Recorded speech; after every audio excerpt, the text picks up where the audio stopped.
Hey, what's up? This is Tap with POAPathon, and we're about to throw. Impressed with the level of artistry that we have just within POAPathon. Like the artists are amazing. We've I'm really decided proud to of them. host a 24-hour event. It is going to run continuous around the world. Sure y'all like, share, subscribe, this. Send this out to everybody y'all know. This is episode 0, but we here. Groundbreaking. Let's go.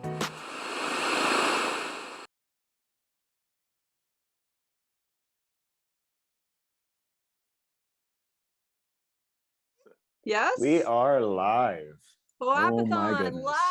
Oh Happy goodness. anniversary special. We are here with our usual fun hosts, Beastodon in the producer chair, Genetics with the unbelievably fabulous makeup today. I mean, come on, she brought it. Purple for POAPathon, and the lovely V Dizzle. And we will have multiple amazing guests here today, including Shabazz, who we will get with in just a moment. But first, let's do a little bit. If you could let me share a screen, Beastodon, that would be great. Or am I frozen?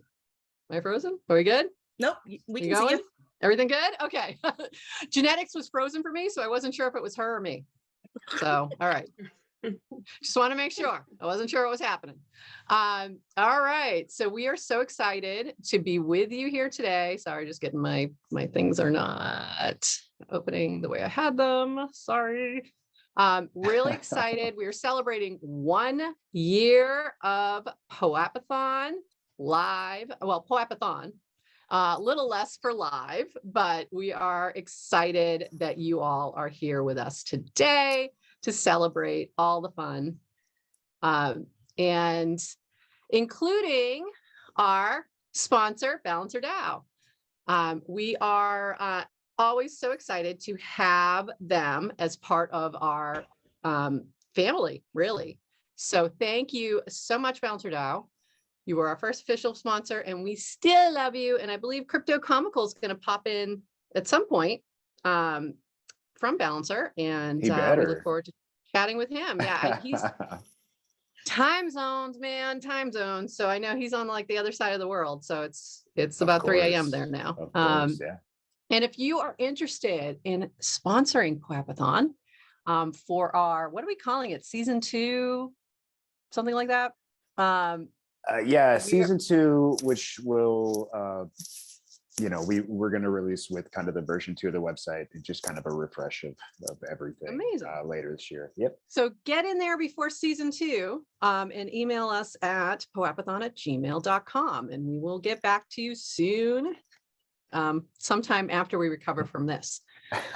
Available now also to celebrate our anniversary are these amazing shirts from Ultrasound Merch. You can get either the community or staff one, and we'd love for you to pick one up. And the riff, really quick, we are doing a happy birthday POAPathon, and it's also Happy International NFT Day.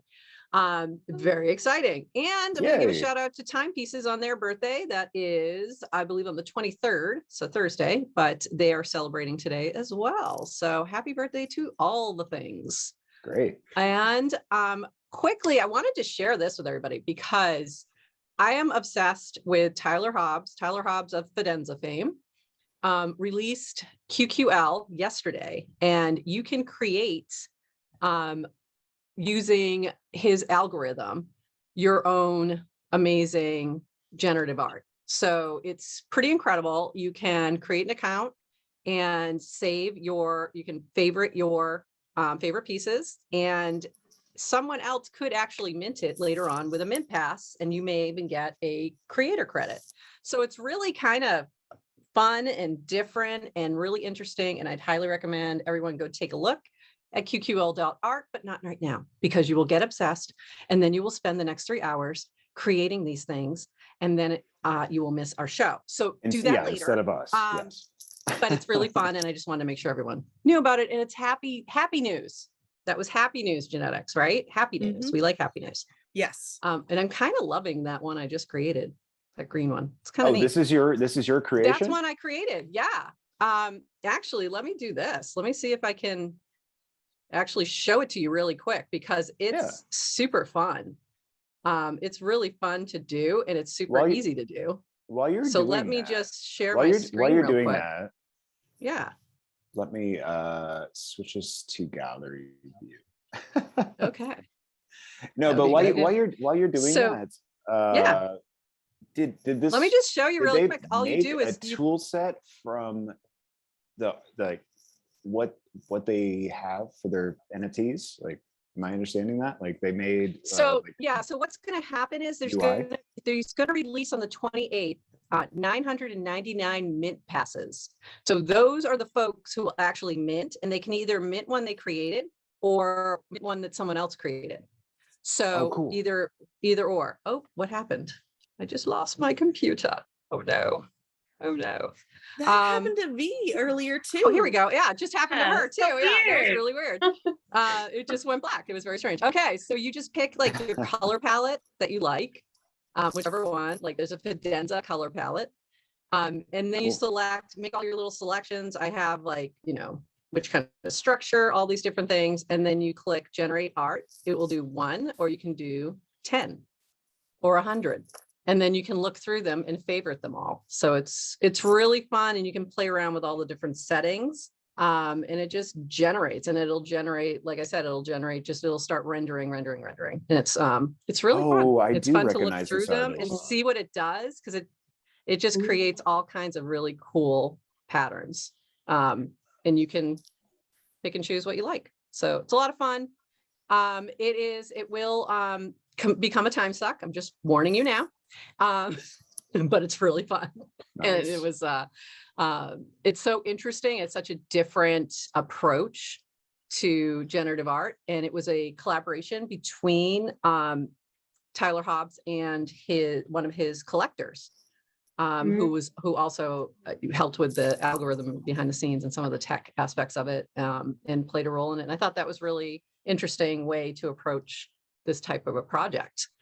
It's funny. I recognize that art. They do like a very minimal kind of generative thing where it's like circles linked occasionally generatively or something like that. Am I thinking of a different artist? Maybe. I think it's a different artist. You're thinking of Ringers, I think. Okay. I think you're thinking of Ringers, and it's also an Art Blocks artist. So I think you're just getting them confused. This one is from Fidenza. He's Fidenza, Tyler Hobbs. Sure. So. Okay. But similar and also through Art Blocks. Mm-hmm. Do any of you look at art and feel like you can touch it? Like you feel like you know what the texture would feel like? That's what I'm getting when I'm looking at this one. I definitely know what you mean. Yeah. And it makes me want to like put my do hand like over circles it. and stuff. Yeah, like touch it. Yeah. It definitely has movement and fluidity. And it's really nice. But like it's amazing Braille. how many different aspects you can pick and really change the look and feel. It's really fun. That's cool. Gitcoin Grants has started GR15, and we are looking for your support. So this is going on through the 22nd, which is 2 days from now. I'm like, what? I didn't know what the date was. Like, what day is that?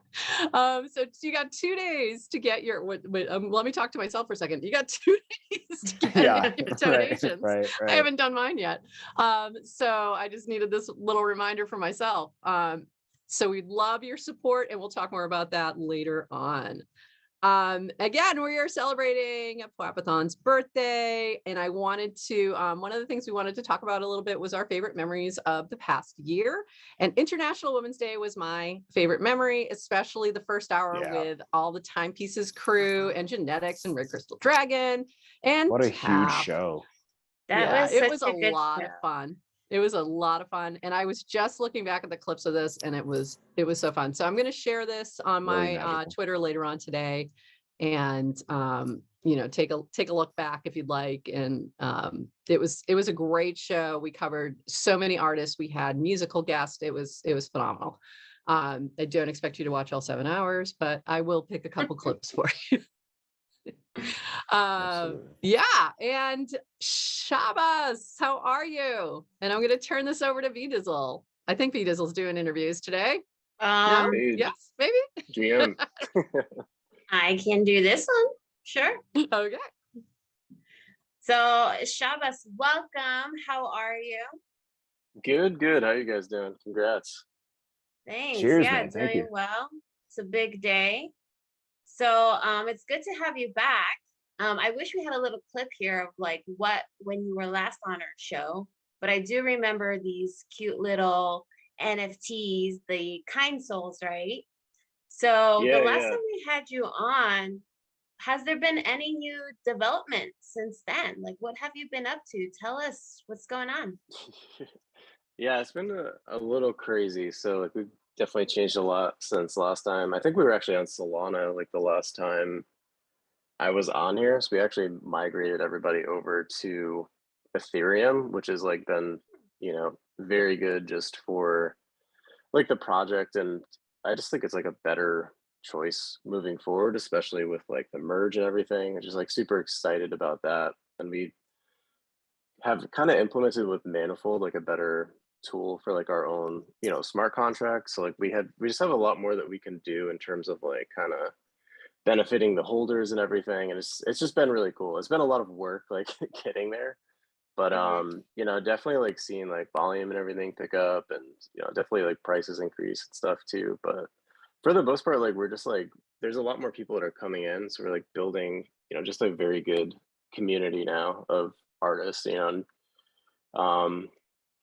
made a couple like other bigger switches too, like just from, because it is a community roadmap and everything, it's like a little bit more chill than your, I guess, average project. But just through like talking with everybody, we wanted to do a little bit more for just like philanthropy and altruism and stuff. So we're donating actually like half of all of our proceeds now. It's not about bullying, which is pretty easy to do. Yeah, if anybody is like interested in like actually donating and like putting some of your NFTs to good use, you could do it all right through the Giving Block. Just a website, I think it's like givingblock.org or something. And you could just like you don't have to mess with like cashing stuff out. You could just send crypto directly to, any nonprofit. So it's it's definitely been pretty cool. A lot of just like new stuff. It's like I feel like it was only like a month ago last time we talked, but things have changed quite a bit. So Yeah. It seems like yesterday, actually. Yeah, it Yeah, really like, wasn't that I don't long even ago. And remember. that's Yeah. a big shift. Like you shift your whole entire project. Wow. Yeah, That's no, wild.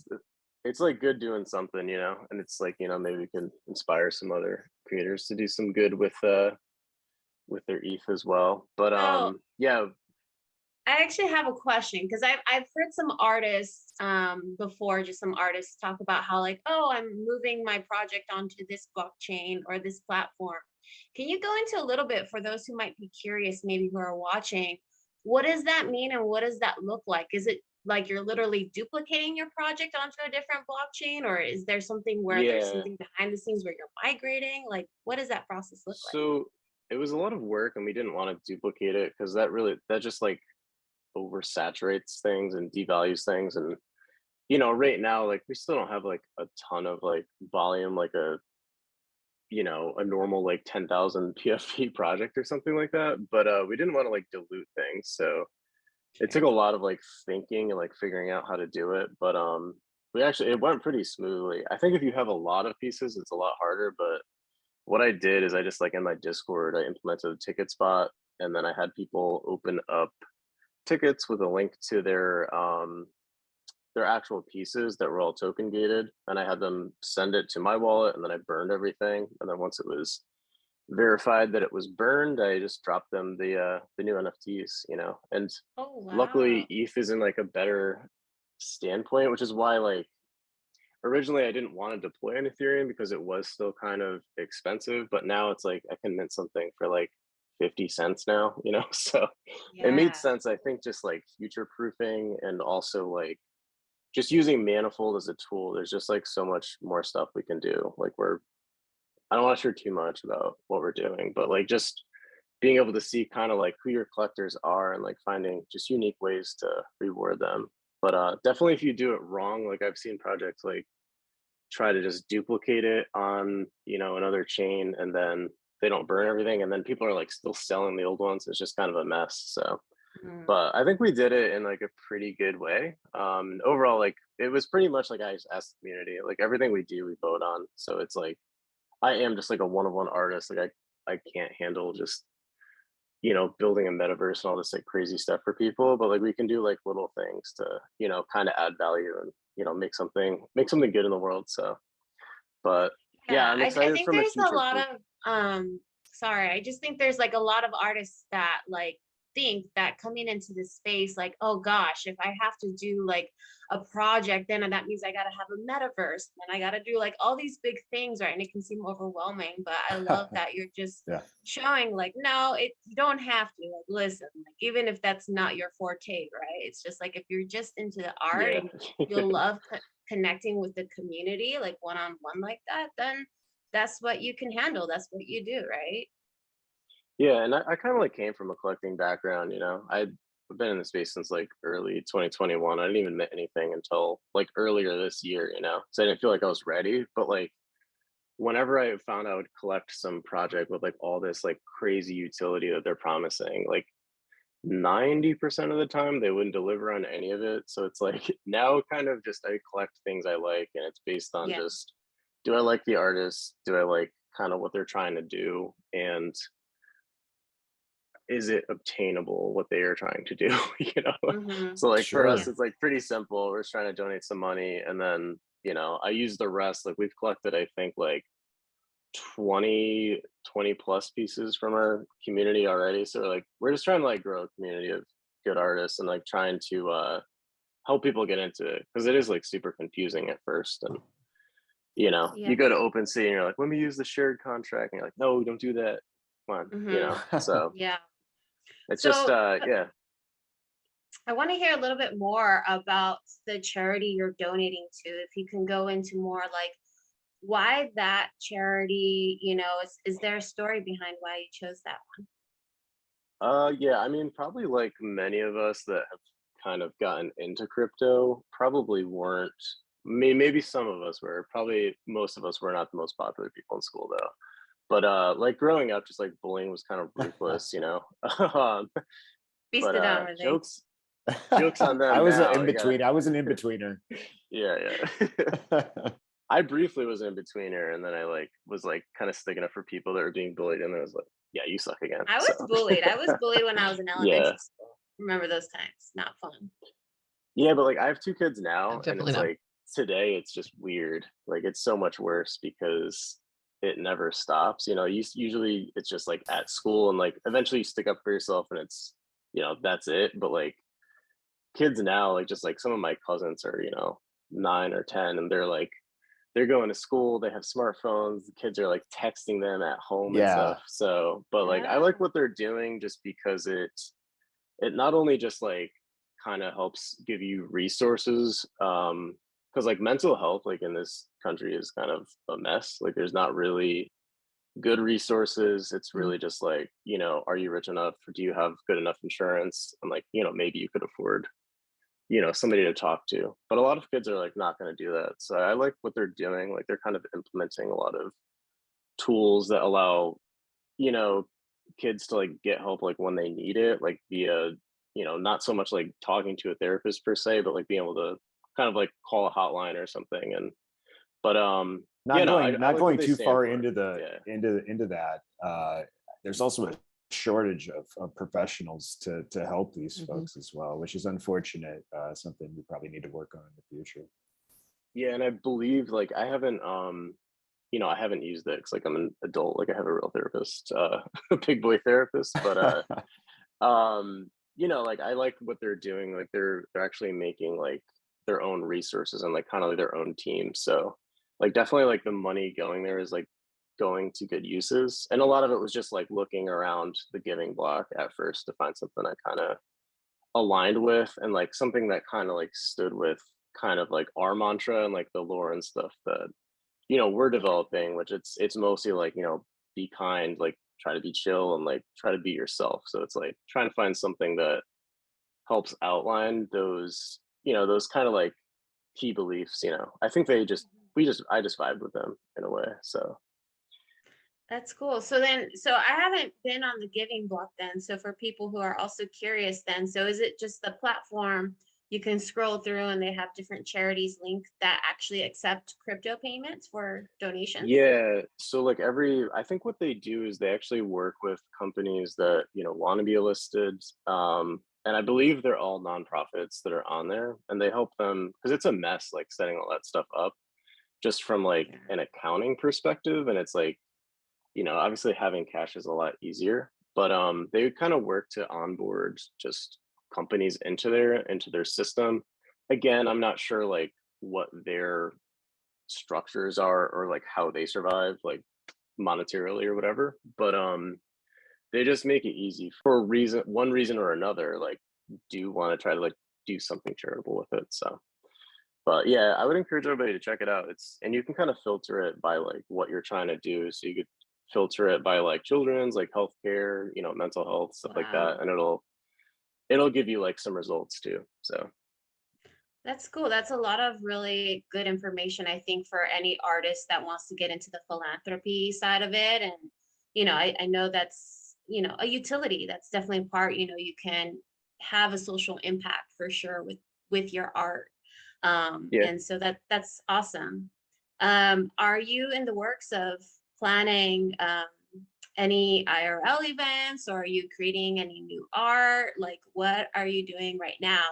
If you can give us any insight. Yeah. So we're just the way like things are, I've sold 30 pieces so far, and they're all one of one. So like I draw them by hand each week. Like we don't like I use a loose guide so they kind of like look similar. But so like monetarily, like we're not gonna be making thousands of ETH or anything to do like an IRL event. But like next year, NFT NYC definitely want to try to plan something.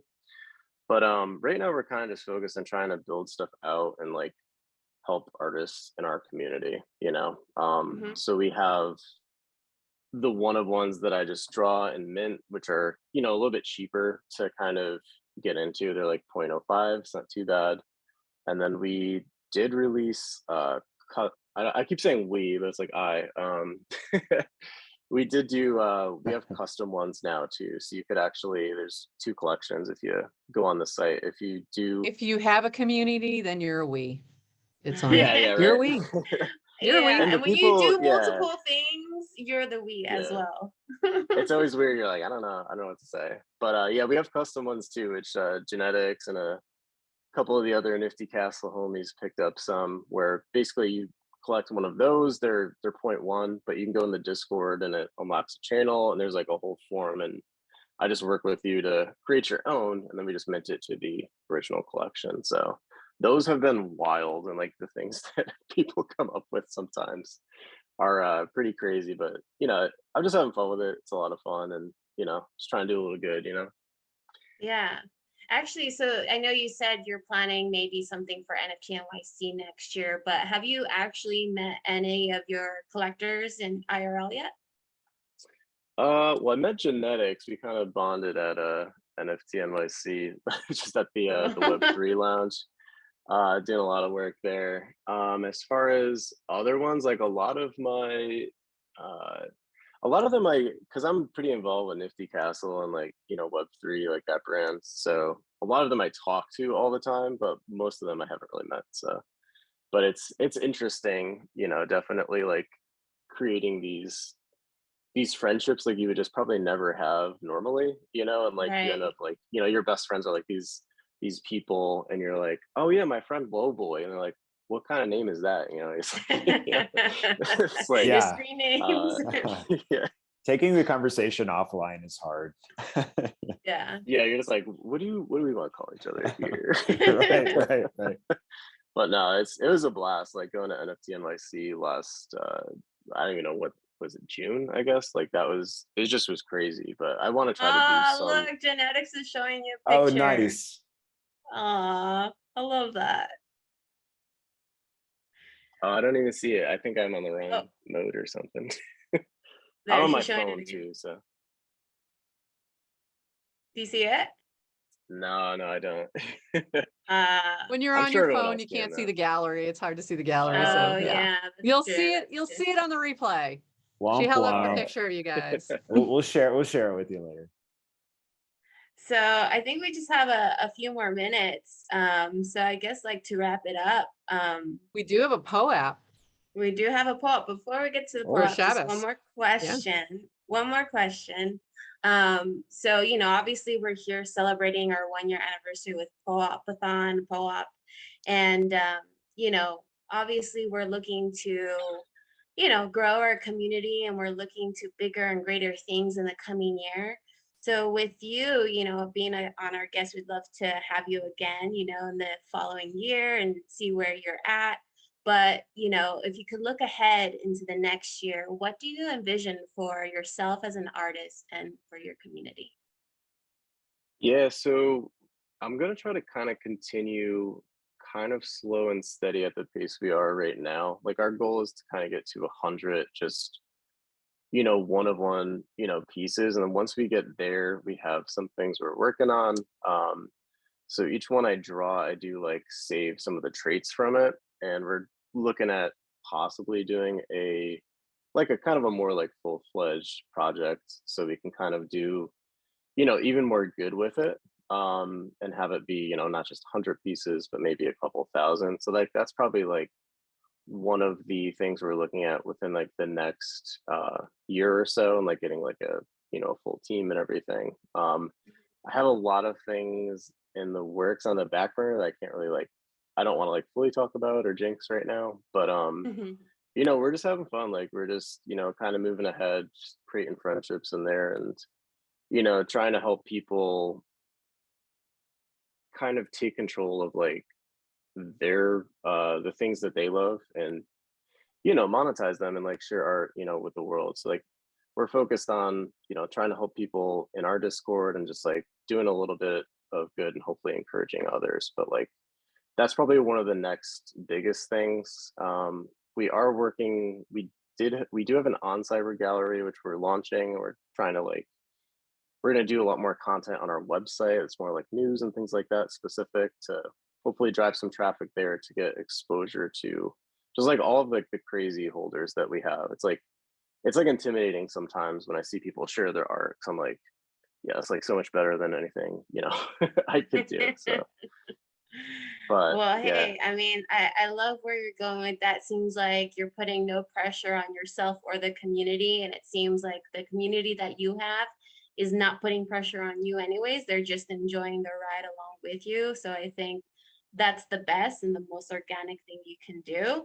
And I think it goes very well with our POAP because our secret word. So I don't know, Prof, do you want to go ahead and Oh wow. give away our first POAP? Sure. Oh The wow. first POAP Oh, of wow. the show. Please take out your phones.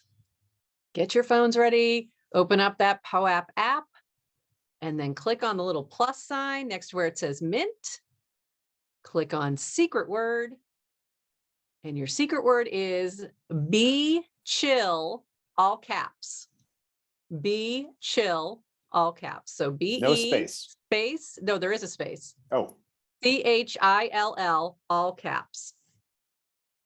I tested it. So yep, it works. Oh, And I it's didn't get it. super cute. Your art is Oh adorable. my goodness. Love it. It's be chill, be kind, be you. Amazing. yeah, thank you. That is great. So, Fantastic, man. so Thank cute. you. So thank you for that POAP. It's really, got it. it's a beauty. It's a beauty. And thank you for popping by and giving us an update. And I'm excited that you're on ETH now. You're on Ethereum now. That's really exciting. Yeah. So Yeah, me too. Congratulations. exciting, Yeah, exciting. thank you so much, and congrats to you guys as well too. Cheers. Yeah, Thank feel you. free to hang out, for the rest of the show, or pop Or back pop in. back For the in. next Yeah. 5 hours, if you got nothing to do, just hang. We'll be on for the next few hours. So yeah, if you want to I'll just put you hang out. guys. I'll put myself on mute down in the corner and get some work done, so I don't get fired. So. Perfect. Yeah, when you need a break, just pop on. Live art.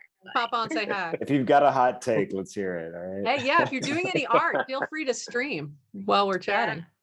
That too. All right. That too. That too. All right, awesome. Amazing. So thank you so much, Shabbos, for being here. Let me pop that slide back up really quick just so everyone can see your amazing work, which I just love. I got to pick up this on ETH now. I was trying to do it on Solana and it wasn't working out well for me. Yeah. So I'm really excited that you're on ETH.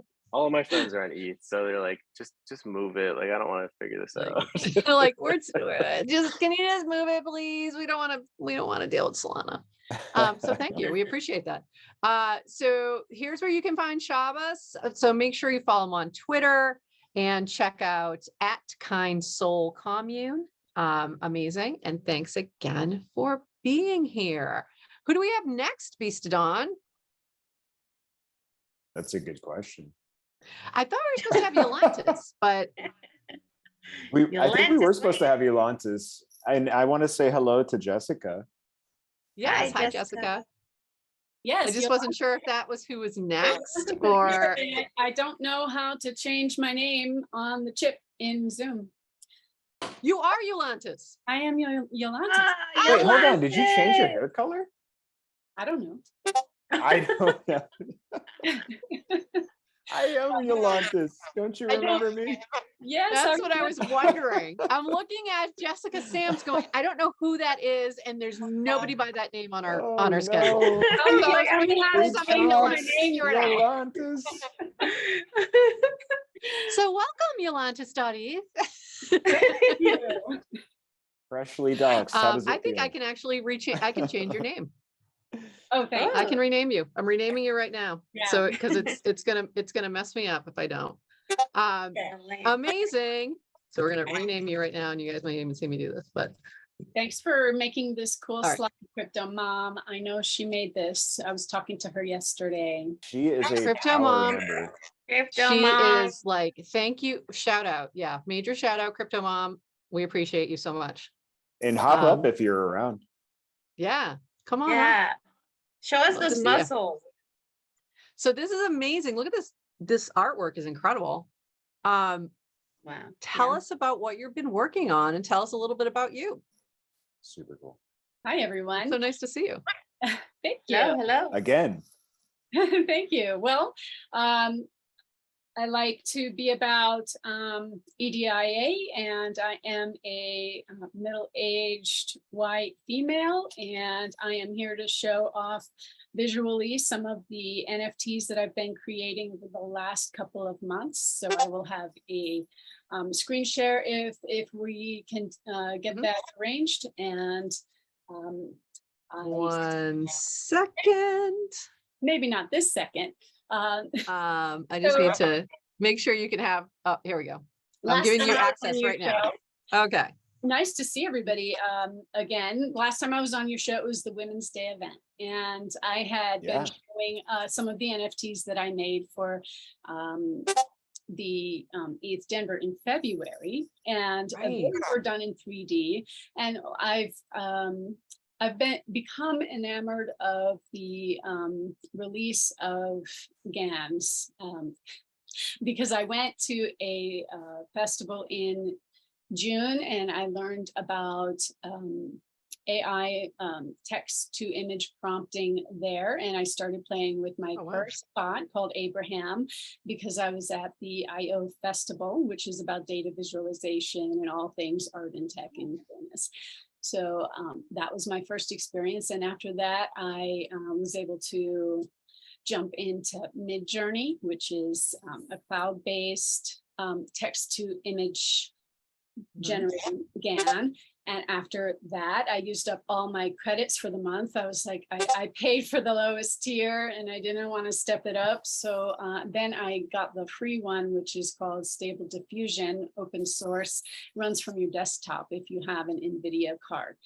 What was on the slide were my Midjourney prompts, and Midjourney is going through some serious upgrades, fast upgrades to the image quality that you can receive on text prompts. This is such an interesting topic that Really we're looking interesting. at as a community as well, because it's ripe for discussion. And Mhm.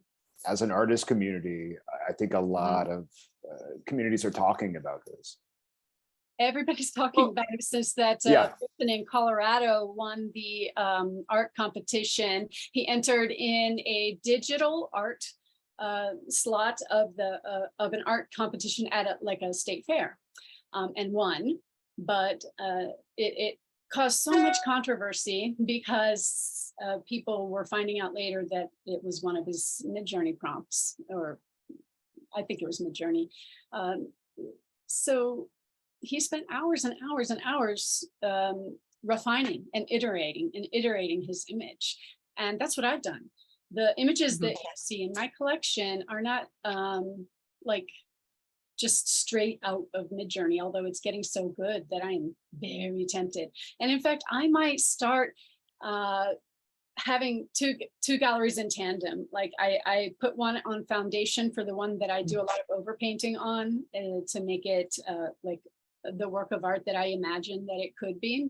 And then I might start on Tezos actually, because I'm starting to get friends in the Tezos community, and they are dropping a lot of artwork. There is some amazing art on Tezos, which we all found out during POAPathon Down Under. Oh my, Oh, really? did we ever? Yeah.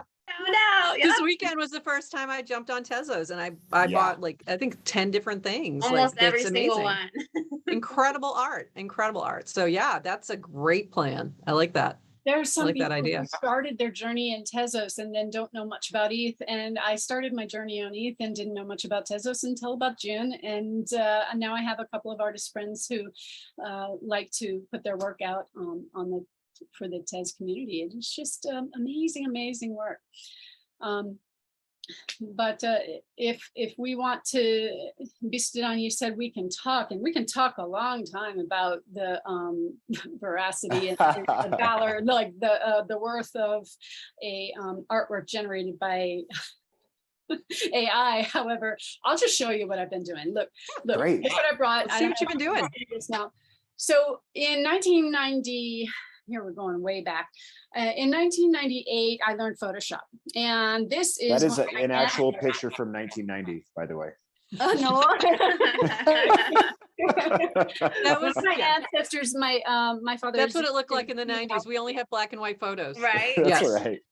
Yeah. So it's just Back in the day. that I did.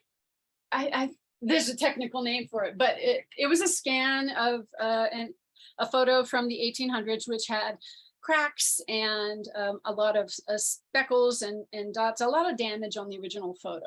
And this work that I had printed on a plaque is like my journey into my love for like photo retouching. And it's just so much fun.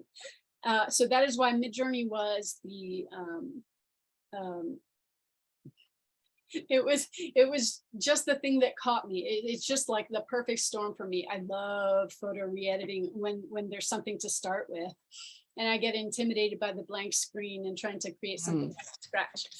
So that's why I feel that. That's really interesting. Yeah, that makes a lot of sense. That makes a lot of sense why that would be where your attraction was, for that. It is very intimidating when you look at a blank page. So it is so much more helpful to have some kind of starting point. For sure. No. So, okay, let's get into it. So I'll click share on my Photoshop file. Yeah. I'm gonna take you behind the scenes on this one. Very cool. File. So sounds like you are able to see my screen. That's good. Yep. Okay, let's see if I can work the program while streaming. I don't know how. Yes, we can. All right, I call this the steampunk scientist. I called for about 9 images from Midjourney. This is awesome. Compiled. I kind of know where you're going with this, and it's like amazing. I'm always impressed with you, like Yolantas. Thank you. So I can toggle things, like I'll show you where the parts and pieces are. I don't have 2 screens to move my This is so cool to see behind the scenes. I know. So let's see. You put shadows on.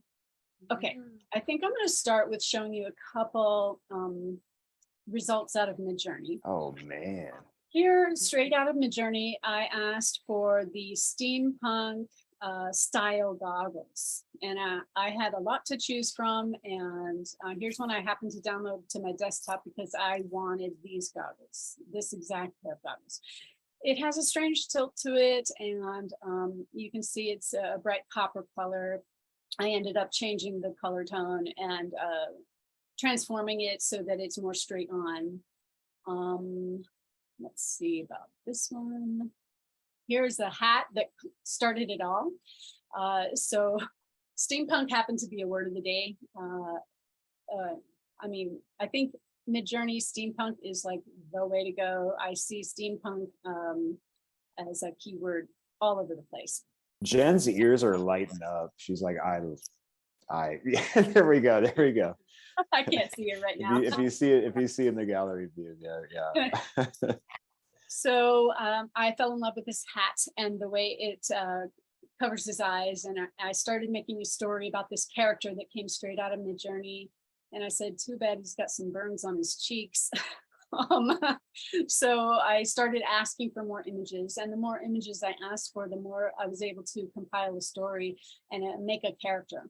And that's what I did. And I got this one next, and I said, oh, I know what I'm going to do. I know what I'm going to do. And you can see these two were some thumbnails that came straight out of Midjourney, and I liked this outfit that Midjourney gave me, and I liked that hat from the other image, and I liked this face, and so I put it all together, and you see him, and he's got the outfit, and then I called for each one of these 4 pieces of jewelry separately. This is a like opalescent scarab brooch, and this would be a vaporwave and gold brooch. And here's a diamond encrusted brooch. And this one, I forgot the. When you're putting in your prompts, are you being that specific, like with the scarab? Yes, I use the word scarab. You have to put in about 20 or 30 words to get what you want. It's very specific. That's what we want to go over as a community, is like, it's essentially like these prompts are an artistic command which you can specify detail to a very detailed level. Very Cool. specific. Very So cool. I like how I like watching the I'm toggling edits. with layers to show you that, I liked the idea in this top hat about the 2 glowing lights, and I wanted them to be a real set of goggles. So I had to isolate those goggles so I could do the color separation. So I put the different parts of it, the blue on one layer so it could stay blue, and then the chrome on another layer so I could do a color adjustment. And then I widened out the decoration on the hat, and I separated into 2 layers for left and right. And if I scroll up, here's your scarab brooch, which I can just pop on and off. I can adjust where they are. And the last thing that I asked Midjourney for was this laboratory in the background, because I had him for so long and I didn't know where he was going to live. He was just like this on my screen. Oh, and yeah. That big. Yeah, that doesn't work. He needs his own lab. He needs sure. a lab, yeah. So I'm happy with Awesome. this lab. I think I got rushed at that step where I wanted to give him a background and put him up on foundation, just so I could start working on the next one. Oh, really cool process. Really cool. Yeah. So there's so many little pieces, see. So are you like taking the original layer and then like cutting out and creating layers, like the original piece that comes out from the prompt? Mm-hmm. Right. I had to isolate the hat out of this, and I made a selection of just the hat, and I put it in. But I guess what I'm asking is the hat already its own layer, or do you creating a layer? Like editing it in Photoshop? I do a selection of the hat itself from the original Midjourney image, and then I create a new layer in my target document that is just the hat.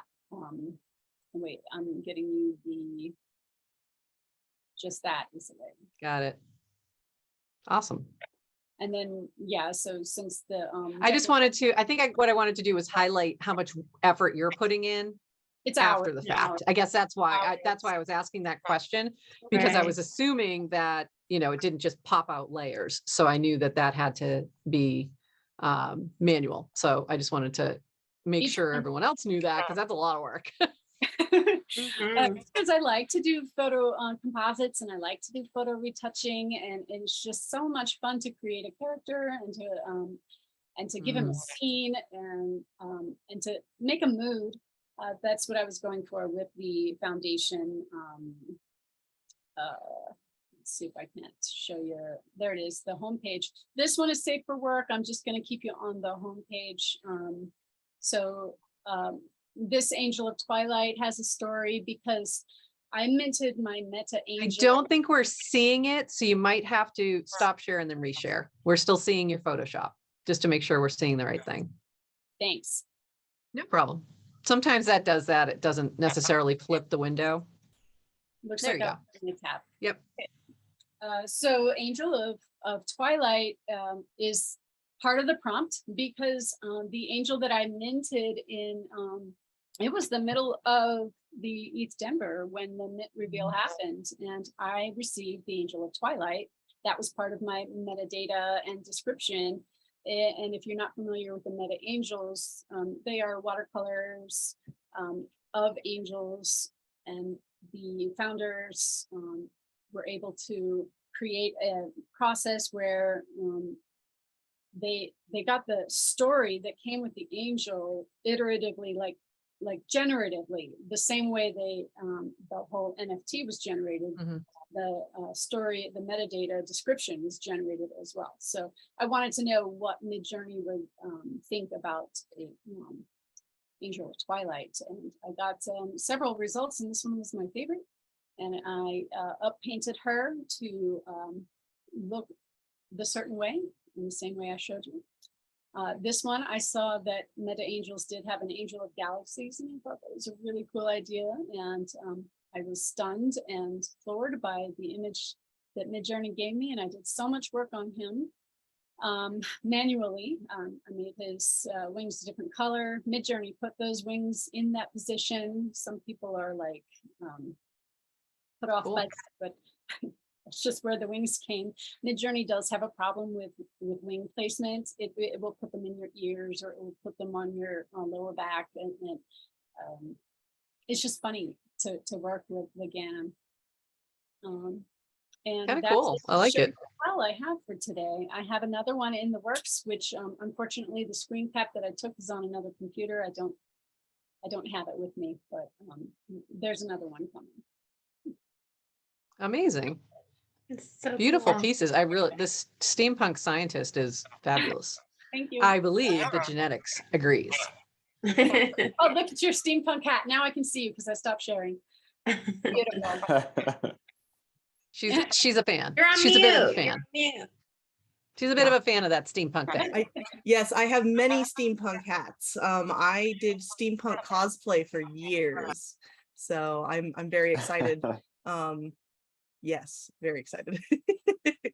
Amazing.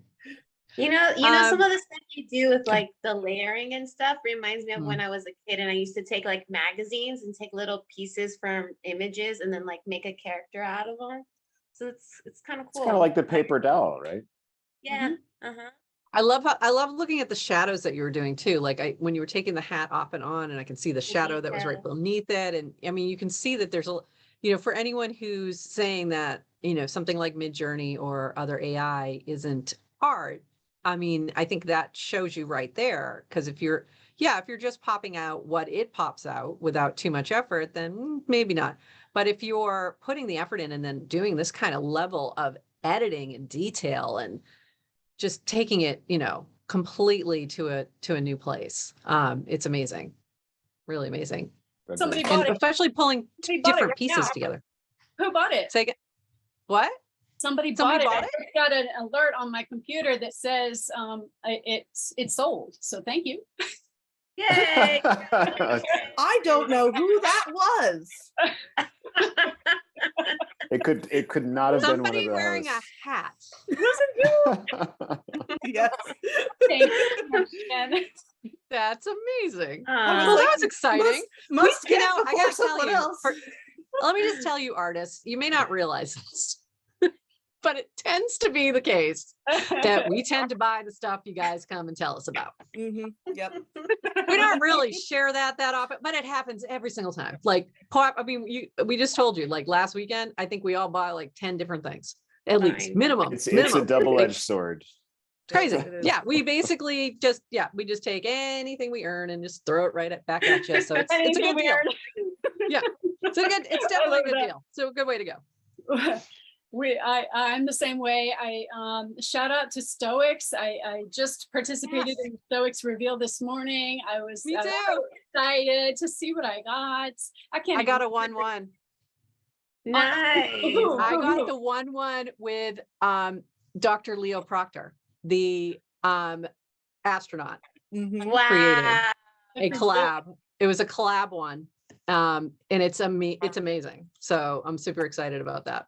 So And cool.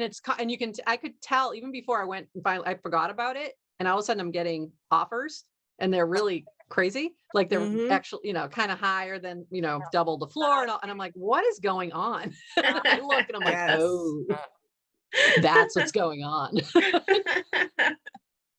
But Stoics is a really exciting project. If we had done like a normal show with like a normal riff, I would have mentioned that. I thought about it, but I was like, but it's an amazing. And I think one of our guests later, Jessica Yatrotsky, has a collab in there. She has a 1-1 in there as part of it. Yeah. Yeah. So, but the Stoics, I think is going to be one of those projects to watch over this next year. I think it's going to be incredible. Absolutely. A lot of things happening with it, but yeah, so good shout out. I saw that when you pulled your screen up, I saw it said Stoics at the bottom. I'm like, ooh, she has Stoics. That's amazing. And we have a POAP.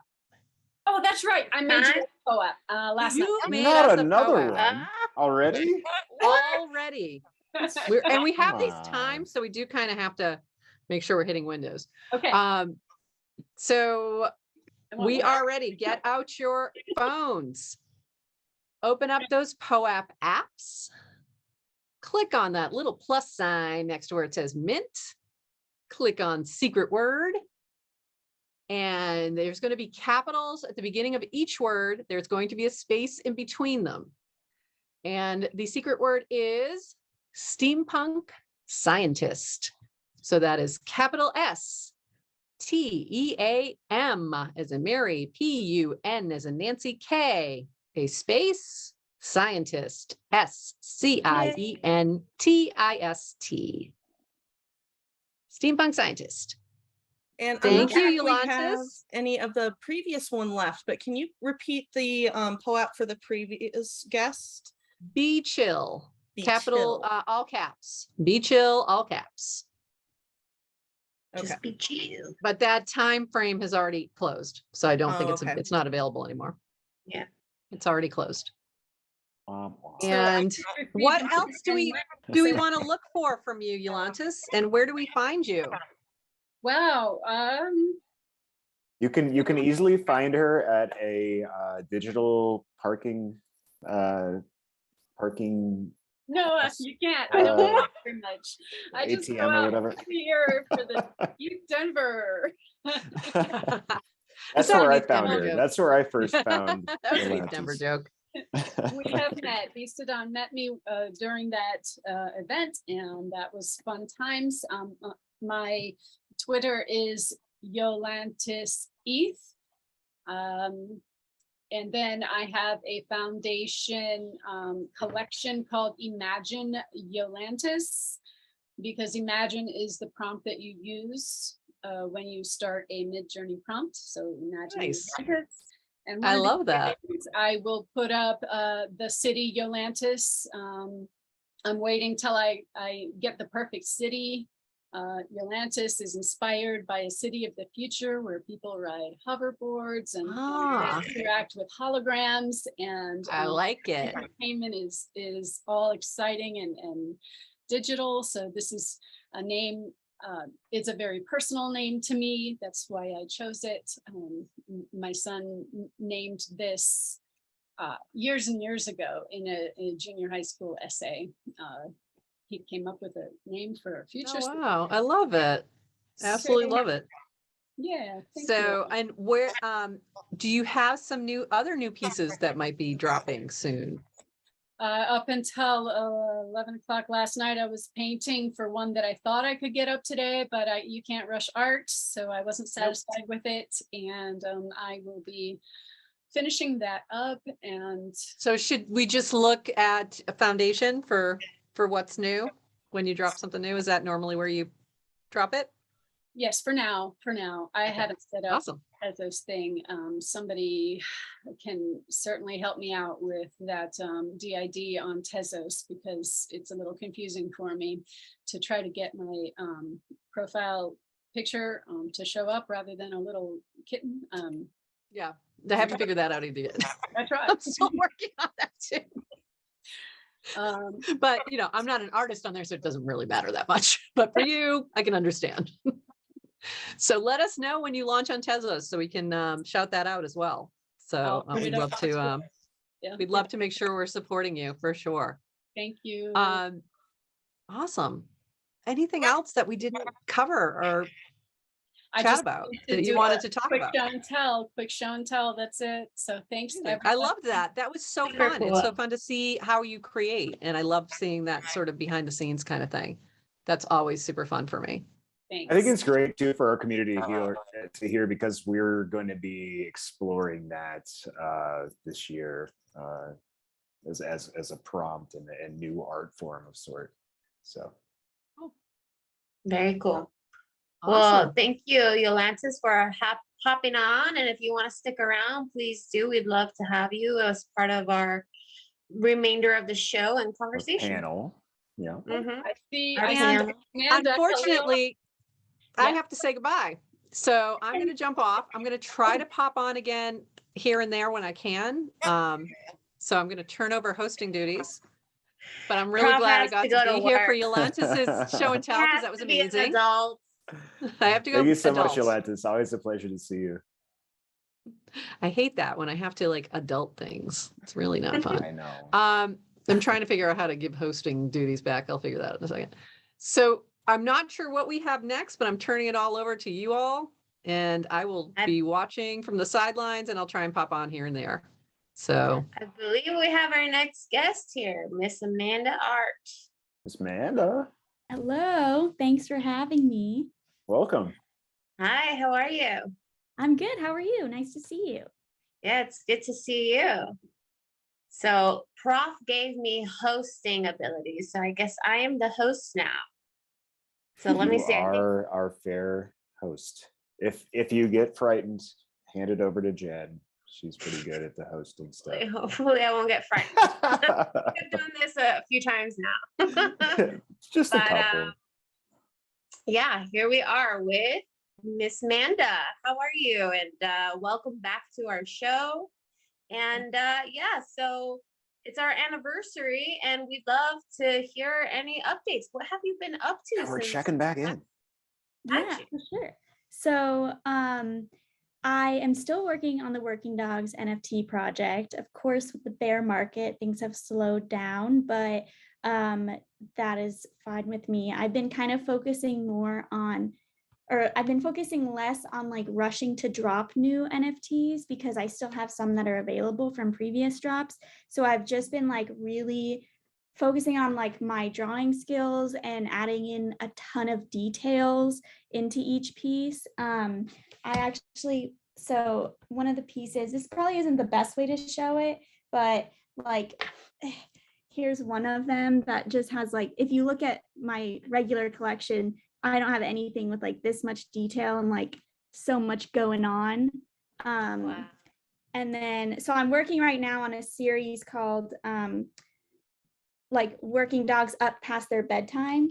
So those were like some dogs like being doctors when they shouldn't be. And then this guy is like getting a midnight snack. That kind of looks like me, actually. That's me. I'm always waking up in the middle of the night getting some snacks. Oh, there you go, Jeanette. My fiance is the same exact way. And then I have this one. She's like a little reader, so she's staying up too late reading. That was me too, actually, when I was little. That's why I have bad eyesight. I wear contacts for anyone who doesn't know, because I used to read under the moonlight like that, actually. Well, but yeah, so I'm working now on one of like actually the POAP that I'm going to give out today has one of the characters. This is him. And he is going to be, it's going to be like a whole campfire scene where he's like telling a scary story, and all of the like Boy Scouts or whatever they are getting like really scared. So I've just been having like a ton of fun with that, and have really liked kind of slowing down and just focusing on like my craft, and then also focusing on like my live shows, like Miss Manda Live, and then the Creative Corner podcast that I've been working on. That's really awesome. So, it sounds like there's probably a lot of people in this position as well, right? Who it's like, it's right now, there's a bit of a dip, but there's a drop right now, and just like, ETH and the ecosystem. And so it seems like you're doing exactly what we're doing, is just focusing on the craft, making sure you're getting better and building and creating. So it was interesting that you brought up some of your other past artwork, how you're just kind of waiting for those to sell before you really create a lot more. So for anybody who's tuning in and is in the same position, who are waiting for pieces to get sold, do you have any advice for them? Do you just keep marketing those, or do you just, what do you do when you're just waiting for a few more pieces to sell before you make a lot more? That's an awesome question. Honestly, once I'm finished, I'm gonna drop them. Like I don't really mind too much if I have a lot for sale, because like I feel like they'll sell, or even if they don't, they're out there if somebody wants them. But I mean, financially, things haven't been so easy. And so I was a full-time artist building my business.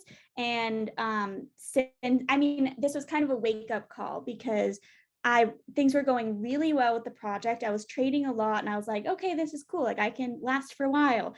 And then all of a sudden everything dipped, and I was like, oh my gosh, I have only been focusing on selling NFTs, haven't been focusing on selling like products and things like that, which is what I was doing before I got into NFTs. So I'm actually in the process of looking for a job so that I can, because what happened was, it ended up being like whatever I was creating, I was thinking, is this going to sell? Is someone going to buy this? Rather than just thinking about like, what do I want to share with the world, and what do I want to create? So I really did not like that feeling. So I'm like, I thought it would feel worse to like kind of not give up, but like take a step back from the full-time art business. But I'm actually really excited to get a job so that I can, be supporting myself and like be financially secure, so that I can come back to my art with like way more passion and just like love instead of fear. So yeah, those are words of wisdom, where it's like, it's okay to step back, especially when it's like, you're thinking you're going to be riding this uphill train the whole time, and then you realize, well, actually, no, there's a downhill part too at times, right? And I'm sure this won't be the first time. There's going to be different cycles, that we probably will run into. And so I think that's a really good message to spread, is that it's okay to step back, and it doesn't mean you're quitting, right? Because at first you're like, well, I feel like I might be quitting, but in reality, you're not. You're just, pivoting. It might not be the same road you're taking, but you got to take a left for a little bit, and if you can fund your project as you're, doing your other job, then hey, at least you can still keep up with your passions at the same time. Yeah, absolutely. That was really the kind of mindset shift I had to take, because when I started going full time with all of this, I was like, I told myself, and anyone who was an entrepreneur before me told me, it's going to have a lot of twists and turns. Things are going to come up that you don't expect.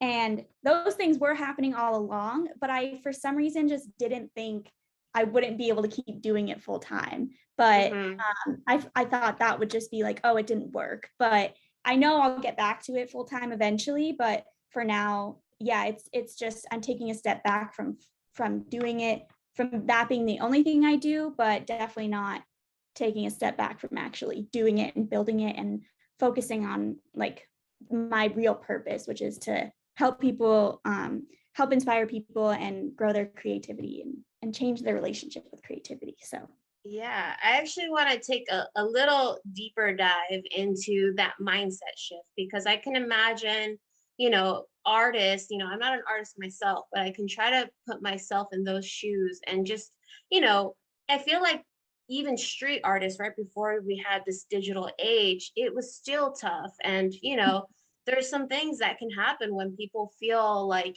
they're just not doing as well as they thought they should be doing. And there's a lot of like hard critique that you have on yourself and self-doubt.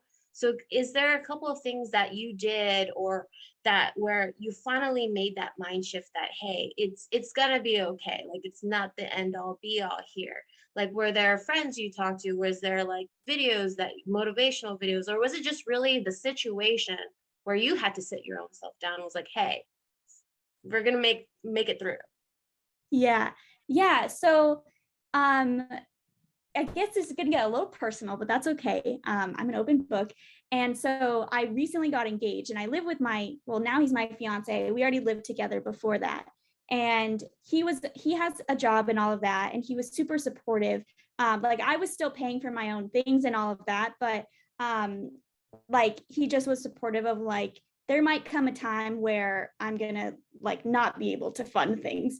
But once I got engaged, it was kind of like, even though nothing really changed because we already lived together, it was kind of just like we are even more of a team now and a duo. And like, if I'm not like thinking about paying for the wedding, because we're going to pay for our own wedding, like he would have to pay for that because I don't have extra money to be doing that. And so as soon as like I realized how much my decisions were affecting him and how much they can affect just other people, that's when I was like, okay, I need to figure this out. Like I need to stop dragging my feet and just thinking something, because my savings were wearing thin, we'll say that. And so I was like fine living very, what's the word? Like not spending very frugally and not spending a lot of money, but I don't want to put that on other people. So as soon as I realized like, okay, this isn't just about me living frugally, it's like I'm enforcing this on other people. It was just like an instant switch of like, okay, I need to start making money so that we can like enjoy our lives and not be stressed. So yeah, I still haven't gotten a job, so we'll see how that goes. But well, good luck. Absolutely good luck. I know a lot of people are in that same position looking for a job, and if it's in Web3, cool. If not, also all right. But I think that's also important that you mentioned is that the way you feel and the way you're thinking, your attitude also can, affect your partner. And in this case is your fiance. But I think something else is that it can also affect your collectors, right? Like if they see your attitude and the way you're carrying yourself and there's like this pressure or, the self-doubt, I mean, sometimes your collectors can see that. So I think it's great that you learned to make that mind shift and you had some help there. But let's switch over back to your artwork, and I want to hear more about what were you inspired by to go into more like detail than what you normally have done in the past. Okay. So I think part of it was just the fact that I've been slowing down, because it used to be like at one point I was dropping like 5 to 10 new working dogs every Monday. And so I had to like really hustle to get those done. But and they would sell out, which is amazing. But as soon as like things started slowing down, I was like, I'm not going to keep dropping new ones every Monday if I don't need to, if the demand isn't there. So I think part of it was just like I had more time. And then the other part of it, I went to a workshop in Palm Springs, California with my like art idol. Her name's Amanda Oleander. She's super big on Instagram and stuff. And it was like it came up out of nowhere, the opportunity, and it was so awesome. And she like when I was working on my illustrations, she kind of like pointed out all the places where I could add more details and like make things more personal and things like that. And I don't know why, but it hadn't even occurred to me that like I could add in little details like here, so on this one I showed earlier on the bookshelf, I don't know if you can really see, but I added like a little stuffed working dog, and I added like a bunch of books and like a bunch of things. So it's just in like a little certificate that says star student.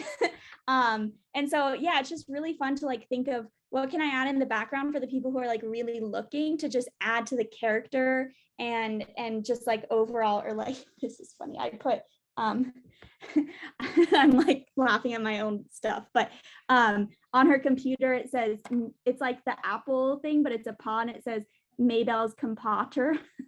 Oh my God, I love that. That's so cute.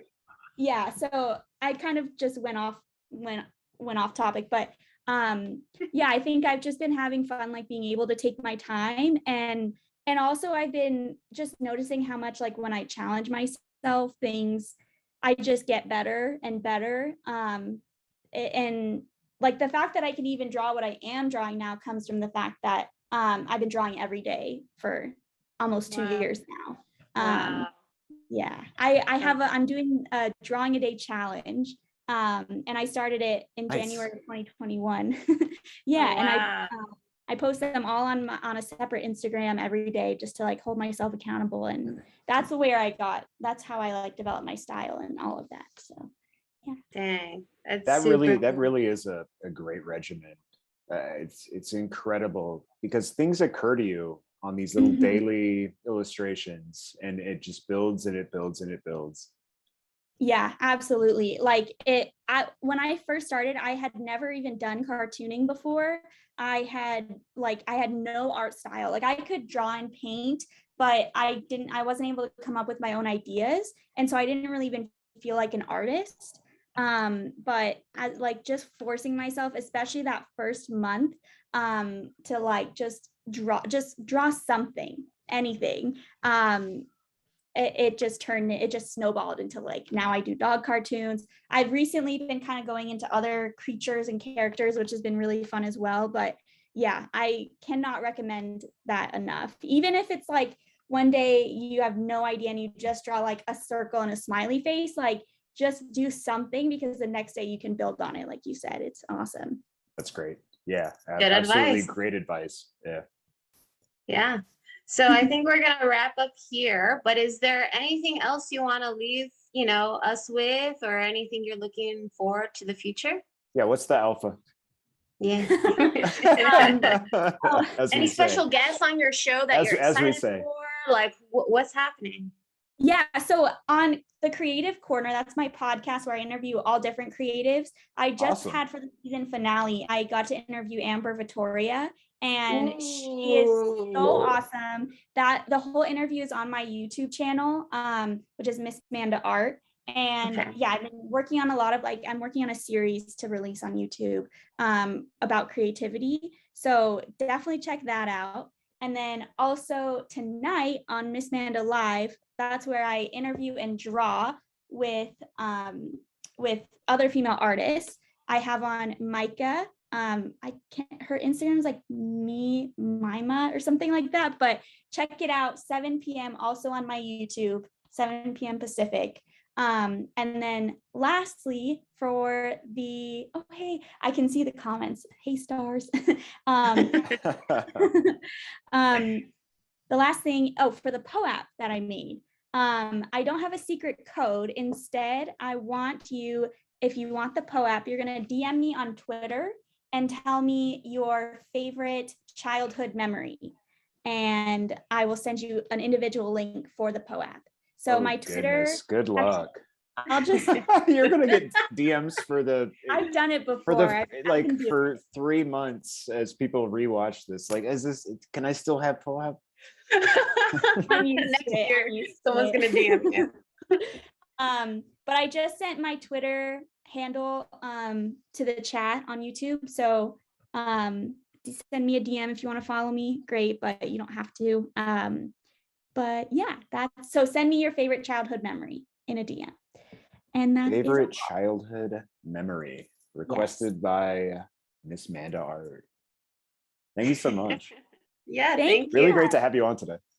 Thank you. I love that you guys are Join still us. doing this. This is just has been such an awesome opportunity for me, and I'm sure so many other people. So thank you so much. I appreciate it.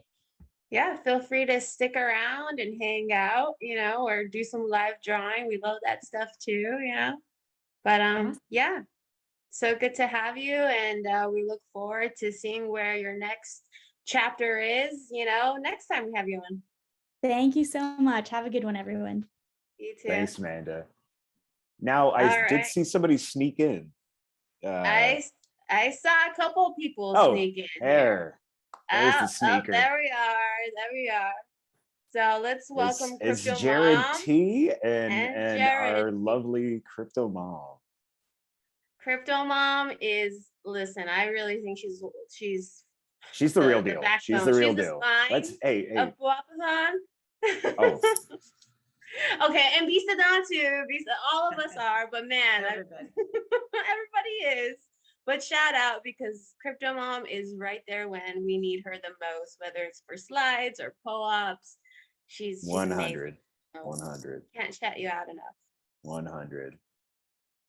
And she's got guns. And she can I fire know, guns. that's why I was like, I found hope she out. comes on She's camera. got guns, she can those fire guns. muscles. It's amazing. She's just the entire deal.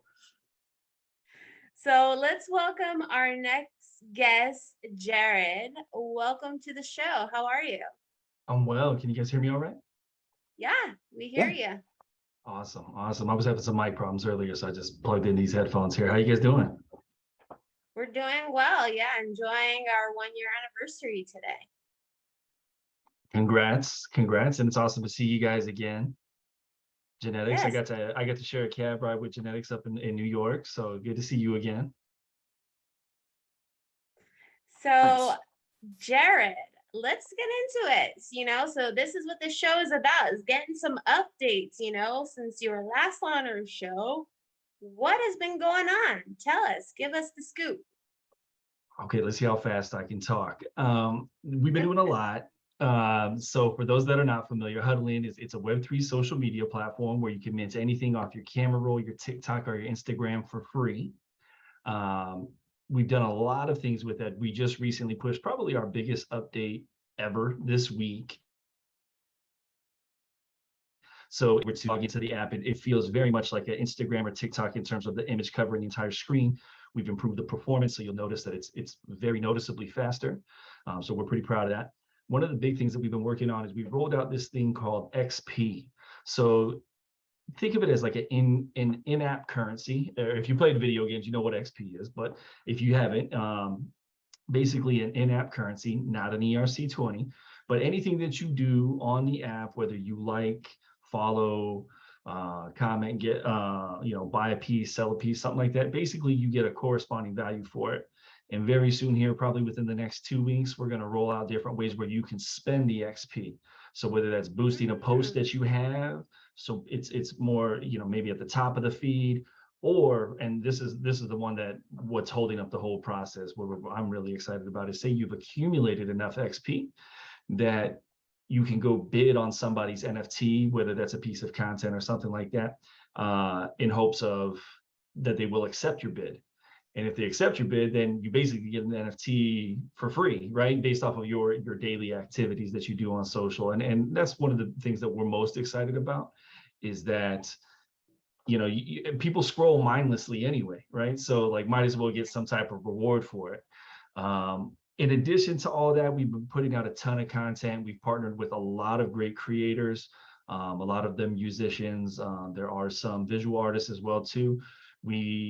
I think we have 10 collective hosts, but we do something that I call Huddle-In Radio, where we just host Twitter Spaces and we record them and we put them on podcast services after the fact. So a lot of content, a lot of stuff to find us, and we're finding ways to loop it all in, make it one whole big ecosystem. So a lot of times when people come in, if they participated or hung out in a space, and if they DM us after the fact, we'll throw you XP just for showing up. We really appreciate everybody coming through. Well, I was going to ask where your mate is. Oh, where Louis is? Yeah. Yeah, I think he's Lou couldn't IRL make it? working. Yeah, now he's IRL working today. So Can he spit us a couple bars from the bathroom or something? Come on, man. I tried. He said he had a presentation, which actually would have worked out really well for him. He came out with a new drop today, so he would. I'm sure he Oh would have man. loved to All have right. been on. We'll plug it. We love you But guys. yeah, no, he so. did a new drop with Mike Bass, where Mike Bass did the guitar work. My did all the mixing and the drums, and then Louis did the raps and Louis did the vocals on it. So and it's really affordable. I think it's 0.01. So if you go to Louis C. Rhymes on Twitter, I'm sure he's got the link right there. That's great. Cool. Cool. So give us a little insight into how do you guys come up with some of this innovative stuff that you're doing? Is it like you guys have a brainstorming session, or do you take feedback and ideas from the community? Like, how did this come about? All of the above. So I'm a really big proponent of going and getting feedback from people, especially like we do have. I think anytime, whether it's an artist or whether it's a platform, you get people that are very strong advocates of the platform, and it makes all the sense in the world to keep those people happy as much as possible and listen to their feedback. So if somebody says, "Hey, Jared, the feed sucks," or "This doesn't do that," and this and that, I'm on the front line a lot of that. I'm having a lot of these conversations, and then I go back to Joe, who's the founder, and he's on the dev side, and I say, "Joe, we got to do this. You know, what can you put together from the dev side?" But as far as ideas are concerned, a lot of it comes from just things like really like I will have conversations with things that I would like to see, right? So like if I go on Instagram or I go on Twitter, I'm like, "Yo, would it be cool if this did this?" And then I go to Joe and I'm like, "Hey, how much dev time do we need for that?" And he's like, "Oh, if, you know," basically what I've learned is if we can get it done in less than 2 weeks, because the things always come up. So like dev time always takes longer than what you think.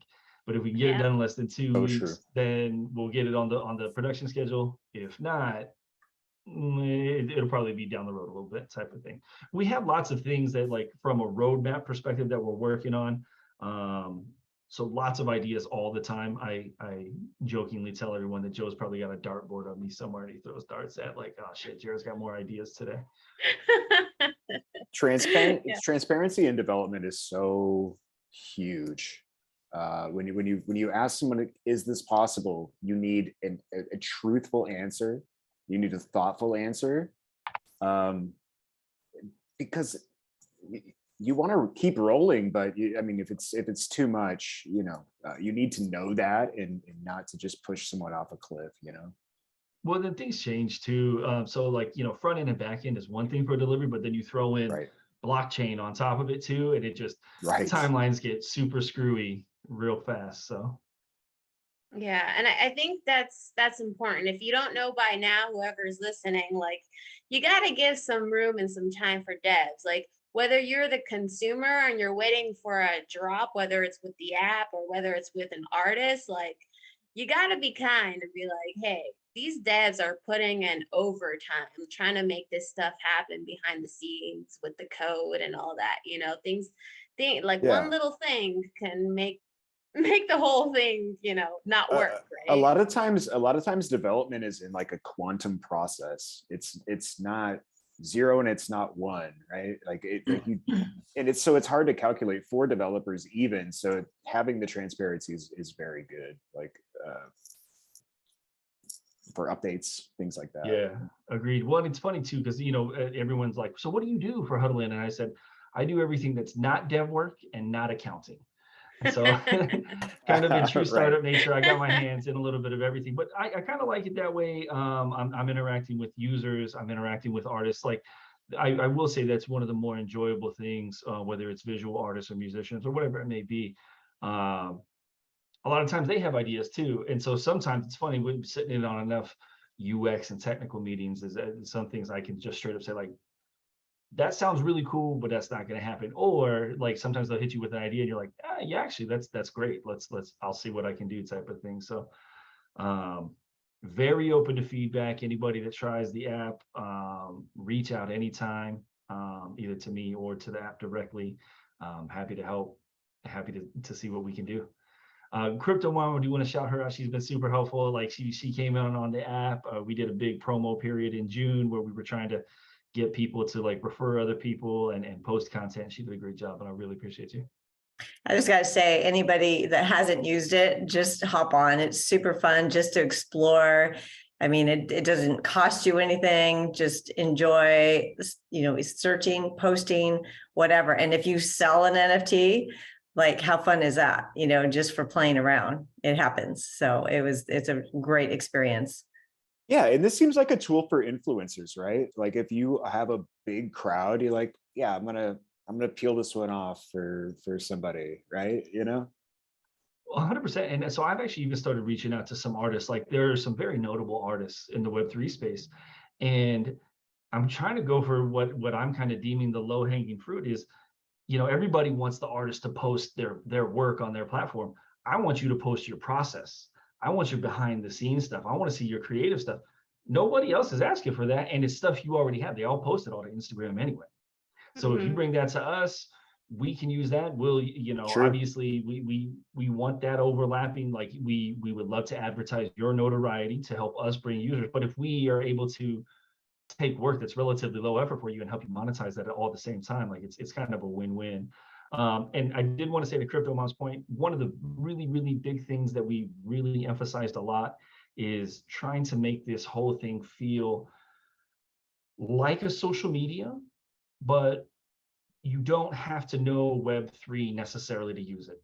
And I think that's one of the big things for me is everyone likes to talk about how innovative and how great Web3 and NFTs are. And to me, what will be really great is when we can use all of that stuff without saying, hey, we're using NFTs and our platform, until you're trying to take money off of it, which you need a wallet and all of that then. But until you get to that point, you wouldn't even know the difference, because we have a fiat on board, all that kind of stuff. So I mean, just to post a photo and mint an NFT, it's seamless. Like you don't know that that's what you're doing. Literally, I just put 2 on before you came on. It's like super easy. And I mean, anyone can do it. So there's no knowledge base that's really technical behind that. I keep talking about this, how blockchain will eventually be abstracted into the background. And people don't know. People are fighting for it right now, but you say like, a centralized like exchange like Coinbase or something like that will be your experience with blockchain technology in the future. I believe you won't even know you're working with it. One, that's probably the bridge to mass adoption, right? Is it's an ease of use thing, right? Like if it's hard for people to use, right? And like we're all probably crypto savvy here, and we still run into difficulty here and there, I'm sure. So, if we're running into difficulty and we're used to it, imagine all the people looking on. And so, there's a whole onboarding process, and there's like a million things. So it's like the onboarding process is crazy difficult as well too, because you just really want to try to help people. Like if they want to be here, you want to walk them through everything that they should look out for. So agreed that once this is easier to use and we get a lot of things in place, but it's going to take time for sure. Yeah, definitely. We have just a couple more minutes before we move on to our next guest. But one thing I wanted to ask you about, what's up with this Hoodlum Radio? What's happening with this? So that's what we do. So the way that all came to be is I've done a lot of podcast type things. And back in May, our founders, Jackie and Joe, asked me if I would come up with a podcast. And I started to do it. I had a good idea for it. But then logistically, just like getting everybody in the same spot at the same time, as you guys know, like poses different issues. So from that, instead, what I did is I said, well, let me go to a bunch of different creators and artists I know, and let's give them the opportunity to talk. And I didn't even necessarily need it to be about Web3 or NFTs. It'd be whatever they want it to be about. They show up and I'll do the rest. So I market it, I promo it, I record it, I edit it, and then I post it using Anchor after the fact, so podcast services. So it's really just a way for people to see Huddle In and also to get to know some of these creators that are doing good things in the space. Cool. Well, that's awesome. Wait, what's happening here? How do I stop sharing my screen? Oh, there we go. Well, yeah, thank you so much for giving us those updates. And it sounds super cool, the things that you're doing. And it sounds quite a lot that you've done since you've last been on our show. So I believe staying busy for sure. Go Yeah. follow Jared. Go follow go Yeah, follow where can we Louis follow C. you at? Rhymes as well. So I'm Jared T123 on everything. Very, very easy to find. And then the app is Huddlin, HUDDLN. I got links in bios Underscore and on things Twitter, like right? that. Yeah, you're right. There's an underscore at the end. Yes, sir. Yep. But yeah, and then reach out anytime. Anybody has questions, whether it's about the app or otherwise, happy to help where I can, when I can. Cool. You're well, awesome, man. It Keep it up. is POAP time for Huddlin. Oh, wow. Everybody get out your phone, open up the POAP app. If you don't have the app, you can download it at poap.xyz. Click the mint button at the bottom right. You're going to click secret word. And the secret word is 3 words. So there's spaces in between, 3 words, all lowercase. And it is social media marketplace. Social media marketplace. 3 separate words. Marketplace doing, is Sam? one word, right? Yes. Yes. Marketplace is one word. Yay, got my POAP. Social media marketplace. 3 words, all Oh, lowercase. this is a great one. Love it. Let's go. Let's go, fam. All right. Well, Thank you guys again, and congrats on the anniversary.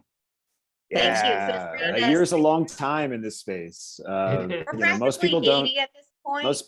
Most people die within the year of yeah. Most people only We're live still to here. 30, 35 weeks. Thanks All again, right, Jared. Thanks for We joining, look Jared. forward to next time. All right. We've got a new guest popping in. Before we bring up this new guest, let's She's share. not new. She's not new. New guest for today, I guess I should say. Yeah, she's not new. She's definitely not new. But let's roll back the last time she was on our show. Oh, Let me share my screen. I think we've got a clip here. nice. If I can figure it boy. out. I don't know what's happening right now. All right, here we go. Let's see if we can roll this video. Do we have sound on? Can you guys hear sound or no? Do you guys hear sound? I don't hear it. There is You a don't hear way. sound? No, there is a way to enable sound so our viewers can hear too. I just can't remember. Let me see. Share sound. Here we go. Let's see. I wish I could have been there. You guys hear it? But Alyssa, we're going to throw it to you. Tell us a little bit about your experience at NFT NYC. So, or I'm sorry, at Miami NFT Week. I'm getting confused. We'll recap that in June. We got it. We'll It's fine. recap We're that just ahead of the later. game. Yeah. All right. So yeah, that was a little bit of a Alyssa. recap from the last time she was on our show. So let's welcome Alyssa Jordan. Welcome back to POAPathon. How are you doing? Doing AKA so good. Schmooper girl, right? AKA Schmooper Girl. What's going on? Yeah, doing great. Happy to be back. I love That's fantastic. POAPathon. No, you Yeah, gave so- us you actually gave us was it Eat Denver? You gave us some like juicy now we didn't air it, but you gave us a little bit of your experience that was interesting, and I don't want you to talk about it, but I'm just noting that because that's why I remember you so well, is because you had quite the unique experience. Again, don't want you to talk about it, but Oh, in Miami? was it Miami? Uh-huh. Okay. Yeah. It was with a very we don't high need to air- level celebrity. Yes. Yeah, Mhm. that's right. Yeah. That's right. Yeah. It was memorable. Anybody who wants to hear about it, shoot me a DM. Oh, You can ask. shit. He's very active on Clubhouse, so it's really an no. interesting conversation.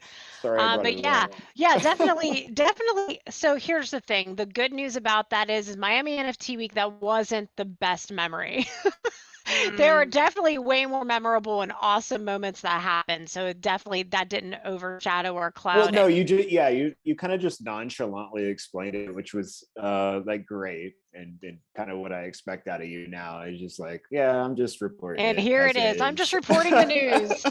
Just reporting the news. Yeah. So, You know, it's funny, like every IRL conference that I've done since then has just really yielded another really interesting experience, nothing that's quite risen to that occasion. Sure. But, you know, the interesting thing is it's really been insightful to be a part of now so many bigger events and kind of have some really cool observations that we can all take away. One, I'll tell you is like POAP's rule. Every IRL event, if you're on stage, you're not giving your audience a POAP, what are you even doing? Sure. But the other thing is that I've really grown to appreciate in such a real way are truly curated events, truly curated panels where there's a lot of thoughtfulness around who you're putting on a panel, why you're putting them on a panel, why you're choosing your moderators. Because I've experienced instances where there's been a lot of intention put behind that, and then experiences where it was kind of like we have 1,500 people to slam on stages in 2 days. Let's just throw them up there and see what happens. And NFT on my and I'll just say this, like being an audience member and being a speaker, a participant, the experience is really different on all sides of the equation whenever you have really curated, thoughtful panels and discussions. So really grateful that NFT VIP in New York was one of those awesome events. Shout out to Julie Sue Lamb for putting on just a phenomenally forward-thinking, incredible event at Margaritaville in the days leading up to NFT NYC. It was exceptional. It was just a wonderful experience. My daughter came with me, so she got to be a part of amazing. You know, Web3 with us and got to meet so many of the voices she's heard on Twitter Spaces, and then there's my friend Kelly. There she is. Did you play hooky, Prof? Did you play hooky? I'm like in my office. I have to be quiet. I'm not hiding upstairs anymore, but I had to jump on and say hello to my buddy there, Schmooper Girl, but also because Crypto Mom is on. Oh my God. Hi, Crypto Mom. It's so nice to meet you. Hi, you're making me whisper because you are. I know, I'm trying to be quiet. But I did want to just say hi to Schmooper Girl and jump on because I have like a 15-minute window. So continue. Sorry. So happy to see you, and actually got to hug Kelly again, Perf Order at NFT VIP too. So that's like a big lesson learned since the last time I was here. Just a really cool thing to have experienced the dynamics between those types of events. Yeah, definitely. So speaking of which, you know, some things that have changed since you've last been on. For anyone who doesn't know, you know, Alyssa was part of VGZ, still around, but you know, if you haven't seen, VGZ Discord and Spaces has ended. And you know, what's next? How's that been? You know, what have you been up to since, you know, you guys ended that? Well, VGZ just ended on August 31st. It was a really tough decision.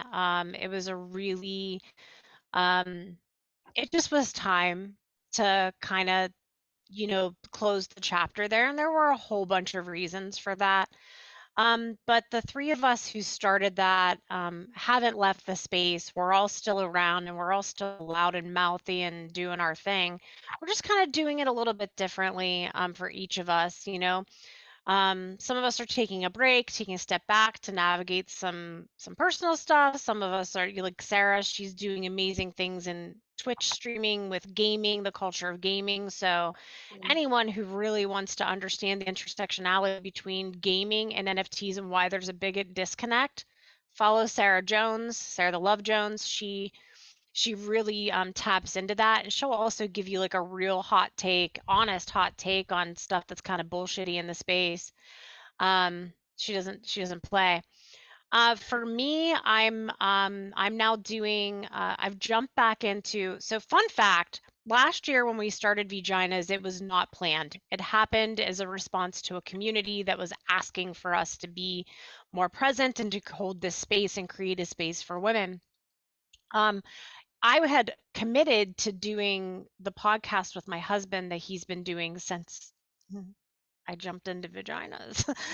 So that was one thing that I wanted to really be more intentional about, was my partnership with my husband and the business that we've started and with the podcast that we do. So I've jumped back into that, and I'm recording podcasts with him now. So we're the dynamic duo, power couple. I hate that term, but hey, whatever, we'll embrace it. But with Ron Jordan, he's Rocinante, the Stars Podcast on at the Stars Podcast on Twitter. So I'm doing that with him, and I'm also we're doing spaces every Tuesday night at 8:30 p.m. Eastern, where we kind of either recap the guest that's been on the podcast or whose episodes we aired, or we're really just having really frank and candid conversations that are like the ones we have around our dinner table, which means we're kind of nerdy, but we really talk about growth mindset and growth, and we're really committed to that as a couple, as a family. It's just who we are. It's ingrained in who we are as people. So those conversations we have on Tuesday nights are really like, we're not like scripted or anything like that. We're really just like sharing our hearts. There's a lot of vulnerability. There's a lot of stuff that we're really putting out on the table about our blended family, how we've made that work. You know, our careers and how we are both such different people, but are really pursuing common goals in very different ways. You know, he's an endurance athlete. He just attempted a 100-mile race a couple weeks ago and got pulled at 83.5 miles.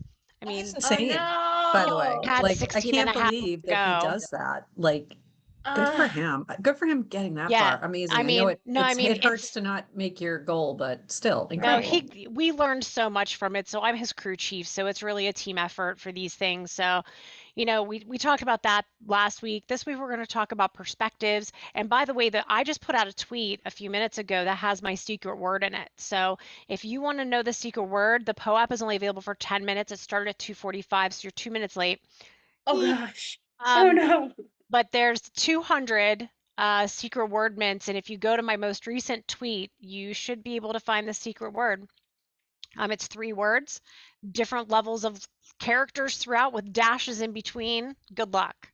So I want to make sure I tell everybody that. And what's your Twitter for anyone who doesn't know? And the Twitter is at Schmoopergirl.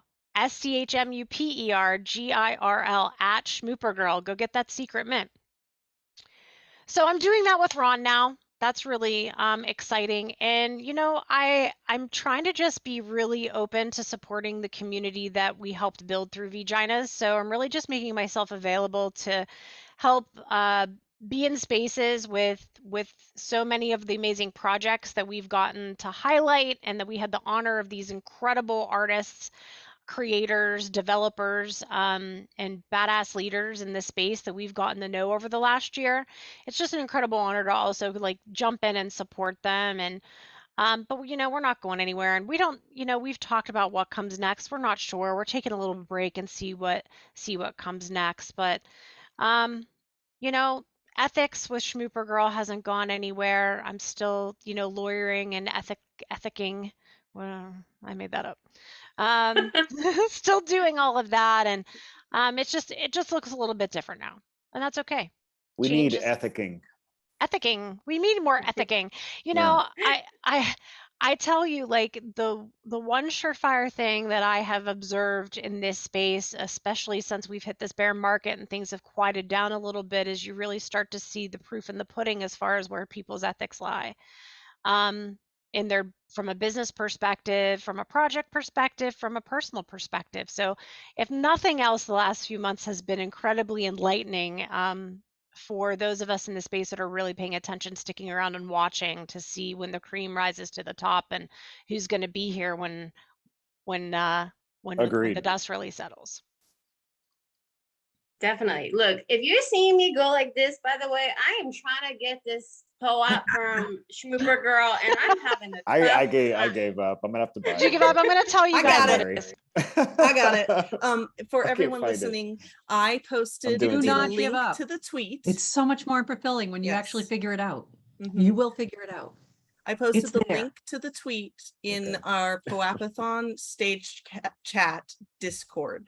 So if you need a little bit of help, you can go to our Discord and see the Twitter post. There's your hint. It's so funny. Yeah, I just got it. Like, it finally just went through it, but it's definitely more satisfying when you figure it out yourself than when Isn't somebody that just funny? it totally it's like, this is a challenge and I'm up for it. I have people texting me like, I I have didn't to get miss it. this I one. can't get it. It's 3 words with dashes in between, and there are some mixed cases of letters. Just you gotta just look at that tweet. Just look at that tweet and look at the tweet carefully and look at everything in the tweet. Even click on things and make them bigger so you can see And them. make them bigger and blow them up. Yes, and maybe make them wider so you can see the secret words because you're running out of time. There's only 6 minutes left, so Causing FOMO. I have to 4 miss minutes. this one. I have too many windows up and too much going on. That's so funny. And I'm double checking spelling and capitalizations and I don't know. I think I've got it. I'm gonna help you guys in this Zoom meeting. We'll give them 1 more minute and then we'll give them 1 more hint. Well, I'm at least gonna help gave them. it to you. I just gave it to you in the chat in the Zoom meeting because you guys are hosting. I can't not let you get it. Them But to work harder. I know, work harder, guys. But no, you know what? That's the thing. Like, I still contend, y'all, that like POAPs are the way to really get mass adoption of understanding tokenizing access, tokenizing value-based rewards, loyalty, and everything else. It really is just the way to get people to mass adoption to understand what this whole blockchain experience can really be about. And I think once they can adopt POAPs, then we'll get them into the other stuff. I love that I just copied what you posted in our Zoom chat, expecting to paste it on my phone. You know, if you are on all That's Apple funny. products, you can actually do that. It's true. I have loved that because I can go on when I do live, Yeah. when we do our Twitter spaces, when I do mint links for that, it's just a little bit easier for me because I like to see who's coming in. And we get farmers, you know, hey guys, stop farming, it's annoying. But I'm like, fuck you farmers. But I will She actually was doing a space and she said that, and I thought that was the secret word. She did. Yeah, for she their did. final She said, vagina wait, show. wait. So I seriously did. I started to type It was I typed for it in, and I'm like, it vaginas. didn't work. And then I realized she was just saying that. It wasn't the For actual our secret last word. episode of Vaginas, we did 3 POAPs, and they were all really, really special and very cool at different phases of the show to kind of really just award our audience for showing up for that last show. It was incredible. And so I did say, like, and by the way, fuck you farmers. And then Perf Order thought that was the actual secret word, which inspired me to make sure that I make that a secret word for at least one POAP I issue in the future. But I issue them and I do the individual mint links and I copy them from my iPad and I'm on my phone on Twitter and they just come right over and I can flip them through. It's a beautiful thing. So life hack for all you POAPers out there. That's awesome. Did it. You did it. I did it. I love that too. It until my laptop calls me. Then I'm like, what? My phone's on silent, but my laptop. Yeah. I've had that happen with Discord, getting Discord calls. And I'm like, why is my laptop ringing? Like, doesn't do that. It's like a great feature in theory until it annoys the hell out of you because you forgot to turn one of them off. It is. It is. But So hey, we guys. we just have one last minute with you, Alyssa. Is there anything else that you'd like to share or anything that you're looking forward to? Any lessons? Like what's up? You know, I'm looking forward to having the winter of not producing and planning a show. I'm looking forward to just taking a little bit of a breath and really figuring out my Web3 identity without a sort of pre-established organization kind of dictating it. So I'm looking forward to that adventure. I'm already starting to find my sea legs as far as that goes. I'm looking forward to going to Hawaii in December, truthfully. I'm going to Hawaii in December. It's like all I can think about. I'm looking forward to seeing the business that I work in an IRL life really grow and flourish. We're doing some really incredible things, and I just can't wait till the right investor comes along and we take off. It's going to be great. But just I'm still gonna show up, and I'm still showing up, and I'm still getting loud about the things that matter. And I just want to encourage everyone that, some of these spaces are gonna come and go, some of these communities are gonna come and go, some of these projects that you really love a lot may come or go. Just like we said, the cream's gonna rise to the top, but it really is inspiring to find your own voice through this process and make sure you stand on your own two legs and don't forget what matters, because whether or not these things come or go, we're still here and our voices matter and our messages matter. And I just want to encourage everyone, like, not to forget that, especially in this market where some of our friends have disappeared and the traffic and the excitement and the hype has kind of died down. It's still really important to continue advocating for equity, inclusion, diversity, and calling out the bullshit when the bullshit happens, and put your money where your mouth is. Well, wise words from a wise woman. We appreciate you so much, Holy Alyssa. cow. Always bringing so much value and insight. And we'll welcome you back anytime you want to hop on and give us some more updates. That's a prolific And statement. have fun. Great Have job. fun in Hawaii. I'm gonna be jealous. What a good time Thank to come you. this summer. We'll be following you. Thank you, and thank you Miss for Shamika. having me. Are you going to NFT Basel at all, or coming back down this way? That's TBD. Okay. We'll see. Well, if you are, let me know. Oh, for sure. I wouldn't think of not seeing you. Okay. Thanks, guys. Have a great day. You too. Now I gotta go right. again Thanks because so I have a much. meeting Oh, in man, 3 you minutes. gotta Oh, we're losing adult, two? man. I'm sorry. All right. Well, I'm doing the best I Okay. can, but I can only be here and there. So Well, we I'm did have trying. When I somebody can, show I'm up trying here. to jump back on. We did I have was somebody here. anticipating an hour show of clips, not a 3-hour show of guests. We get crazy Okay. I here. missed We something like the between Athon. Friday and Tuesday. I don't know what happened. We can always cut vids, with the old stuff. We like the new stuff. All right, gotta run. All right. Thanks, see you, Prof. All right. Chris. So wait. Hey. Sorry. Wait. Wait, Before what? we introduce officially, let's run back the clip of when he was on our show last. Let's bring some memories back. How did we meet? Let's look back. Oh, wait, hold on. Wait, gotta probably play the sound. Right. Hold on. Give me a second. Bear with me. Oh my goodness, this is epic. No way that we connected with that Chris. I love it. It's so meta. What are you doing here at NFTLA? I'm literally just creating content about the event for a couple of different collections that I'm part of, and then using that to post all over social media and Web 2 to kind of bridge that gap between Web 3. That's awesome. So what is the collection? Apocalypse the Gapes is the collection that I do their content, and we're going to be having a little meeting with Bulls and Apes coming up here. They're a big sponsor of the event. So That's awesome. Awesome. So are you here all day, or yeah, I'm here you all got week. parties to hit up tonight? Like, what's going Yeah, on? I'm recovering from last night, and then we got the next night, the next night, the next night. So What was last night for you? a bunch of getting kicked out of the hotel bar because we closed them down, and then taking that shenanigans in the room, and Wow. lots of laughs. lots of Wow. good times. So, you guys got to come out to one of these conventions because the I NFT know. people, they know how to party. They just get down. So tell me, Awesome. where are you coming from? I'm actually in Beaumont, California, so I'm So that's the last time we Epic. had our guest on. Epic. And funny, if I keep rolling the clip, you'll see Crypto Novo in the background. I didn't even know who Crypto Novo was at that time, but he's a crypto punk holder, very big in the the 10 space. freeway down to the end of So existence, funny. and You then see if him you in come the this way, background, you just end up just popping hitting in. LA. So Nice. Amazing. That's funny. But yeah, and then here's Crypto Novo's sticker, by the way, I got. But that was in New York. But hi, Chris. Welcome Hey. back. I hope you didn't Yeah. party last night. I hope you're fresh today. Oh, I'm fresh. Yeah. No, too many parties at the events, but on a day-to-day, I'd rather actually get some sleep and wake up ready to kill it.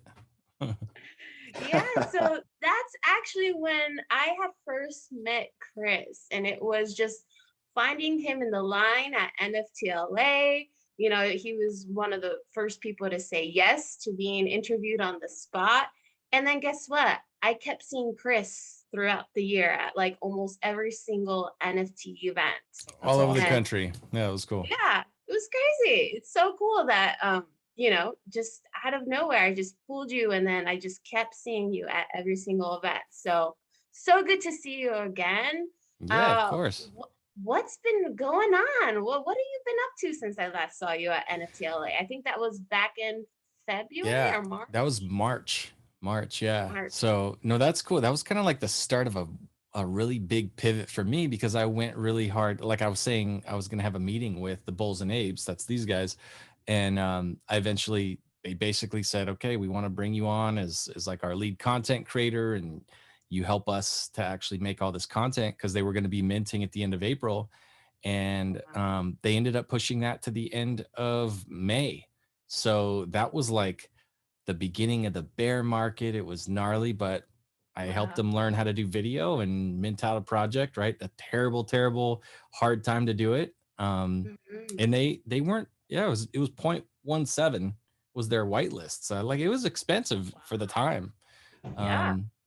But it was cool. Like it was the first like really legit offer, sit down with the team, like make the plan, agree to stuff. And it was literally like a turning point. Like it changed my life. It was a good deal. And then I got, you know, sent around the country to go do cool, fun stuff and work with teams. And I'm not traditionally like a good teammate. I don't know. I don't like to be told what to do. I don't like to have to like bring other people along and like pull weight from others. But it's been a really, really good experience for me. And the whole NFT space in general has just been huge. So yeah, I could talk about any individual little part of it that you're curious about. So fire away. I'm always up for it.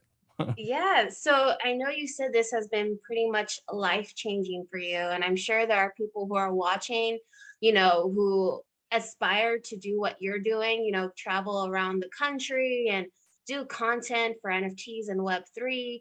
So what are some key things that are important to get to the point that you're at right now? Well, I mean, the first thing is to create content, make something.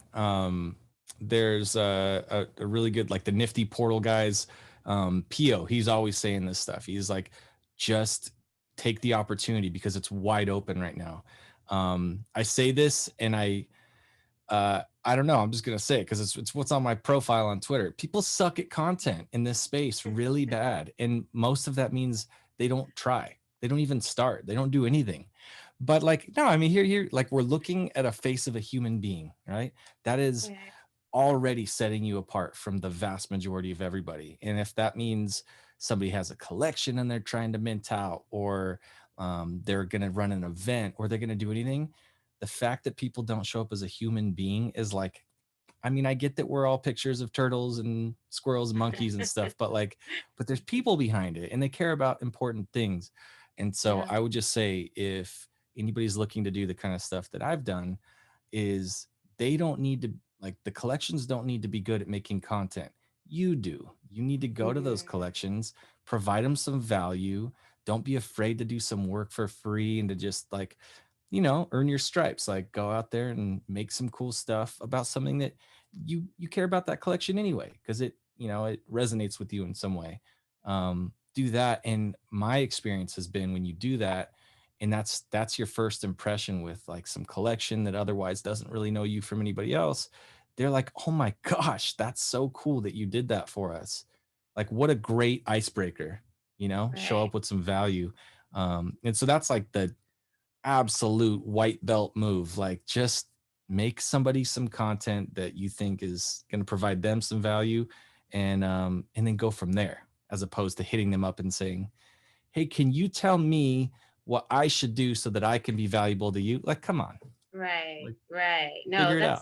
that's such a good point. And I love that perspective that you have is like, show up as a human being first, kind of, right? It's like no one has the same perspective as you do, the same look that you do. And so, like you said, that already sets you apart. That makes you different from anybody else, even if you're talking on the same topic or the same subject. And sometimes, people, sometimes the content gets recreated over and over again. And so I know even for myself, and I'll talk for myself here, sometimes I feel like, you know what, this topic has been talked about already. Who's going to want to hear it from me? But oftentimes you have to get yourself out of that perspective and realize that sometimes it's the way you look, the way you speak about it just hits people differently than if they were to hear it from someone else. And sometimes representation matters, right? Like if someone Big saw time. me as a female and another female wants to get into the Web3 space, well, hey, maybe I might be that bridge for her to come into the space, right? That's So it. I think that's a really great perspective to have. And for anyone listening, just get started. So let's talk about, what are some of the interesting things that you've seen since March, right? It was March. Yeah. Like, what are Yeah. some of like your highlights that you've done? Maybe IRL, could have been virtual. Sure. Like, what are some of the highlights for you? Well, I mean, NFTLA was amazing in itself. Dinners, just lots of fun time. It was the first event that I got to really meet people that I'd been hanging out with on Spaces and spending time with, even people that I met and hung out with in Clubhouse for the year prior to NFT Twitter. And I didn't really get involved until the beginning of 2022. But one of the people that I met at NFTLA, I was introduced to by somebody who I stayed in the room with and hung out a lot with. But he said, this is my boy Jason. You should meet him. Turns out me and Jason grew up in the same city, even though Jason now lives in Colorado. One of the cool offers that I got at NFTLA was, he goes, hey, me and my buddies go hunting, and one of them is like really into cameras and stuff. So we like document, do storytelling, and do all that. But he really wants to not have to bring camera gear and not do all that stuff. So he's like, we're thinking, if you're up to it, would you be down to come with us to Florida so that we can go alligator hunting with crossbows? And I was like, whoa, that sounds crazy. That's gnarly. So it was a little bit of a bait and switch. They didn't let us use crossbows, but I did get flown out to Florida. Got to stay on the coast in a beautiful Airbnb and eat amazing meals and just have a really cool time. And that was in May. And then I got home a week after that. It was Austin. There was like 3 different events there. And then, I mean, there's just been nonstop. I just got back from Vegas a couple weeks ago where we did an event in Vegas. Obviously, NFT NYC was a really good time. So like all of those different things, the memories, the different people, some of which are the same people, some of them are people I'd never got to hang out with before. And then in other times I saw the same person at all the different events, but with completely different situations. So one of my friends is Sammy Arriaga. He just minted out his, he has a collection called Pixelated, just minted out yesterday, did really cool stuff. But instead of it just being me fanboying watching Sammy playing live on stage, we got to walk around the city of Austin, the 2 of us getting lost at 1 a.m. looking for food trucks. You know what I mean? Like little stories like that. It's really cool to have those memories. And then you hang out with those exact people. It doesn't matter where in the world they're at, but you could be having conversations with them on the daily. So I think like lifelong friends and cool memories made for sure. It was dope. That's awesome. Those are great highlights. I mean, I share the same, all my highlights, since I've been on the show and since I've been in the space really have all been, the times where I've got to connect with people, even if it's not IRL stuff like this, where you're connecting virtually. I mean, that's what makes us keep going, right? Is the people. It's not necessarily always just the art or the team behind the project. It's literally the people that are in it. It could be the community, it could be individuals. And you never know what adventure you're gonna go on next. And that's totally it's kind of what you've been doing. It seems like you've been going on a lot of adventures. So are there any other adventures that that you've planned that you're looking forward to? What's coming up for you? I mean, I know there's something that's coming up in San Diego, which is actually where I saw you the second time, I think. Yes. So I have a friend that I got to really kind of chat with and become buddies with at NFTLA. And he's really big in the business world and Web2 social media. But my friend Michael Stelzner, he has a podcast called the Crypto Business Podcast, and they're holding an event that's coming up. And I actually think that that's going to be really, really cool. But we had him on a live stream yesterday, did a really fun interview with him as well. And I think that's going to be a really cool one because he's somebody who's used to throwing events with thousands of people and doing like really, really high level, like high impact, not, listen, panels are cool. I was a moderator on a panel in Vegas the other day, and that's an easier thing to set up, but it's people that take the time to practice their speech and have their slides and do all the things, but people that actually want to make an impact, not just, the PowerPoint presentation style. Right. But I think it's going to be a really cool event where, like, one of my favorite parts about the space, I'm just always learning.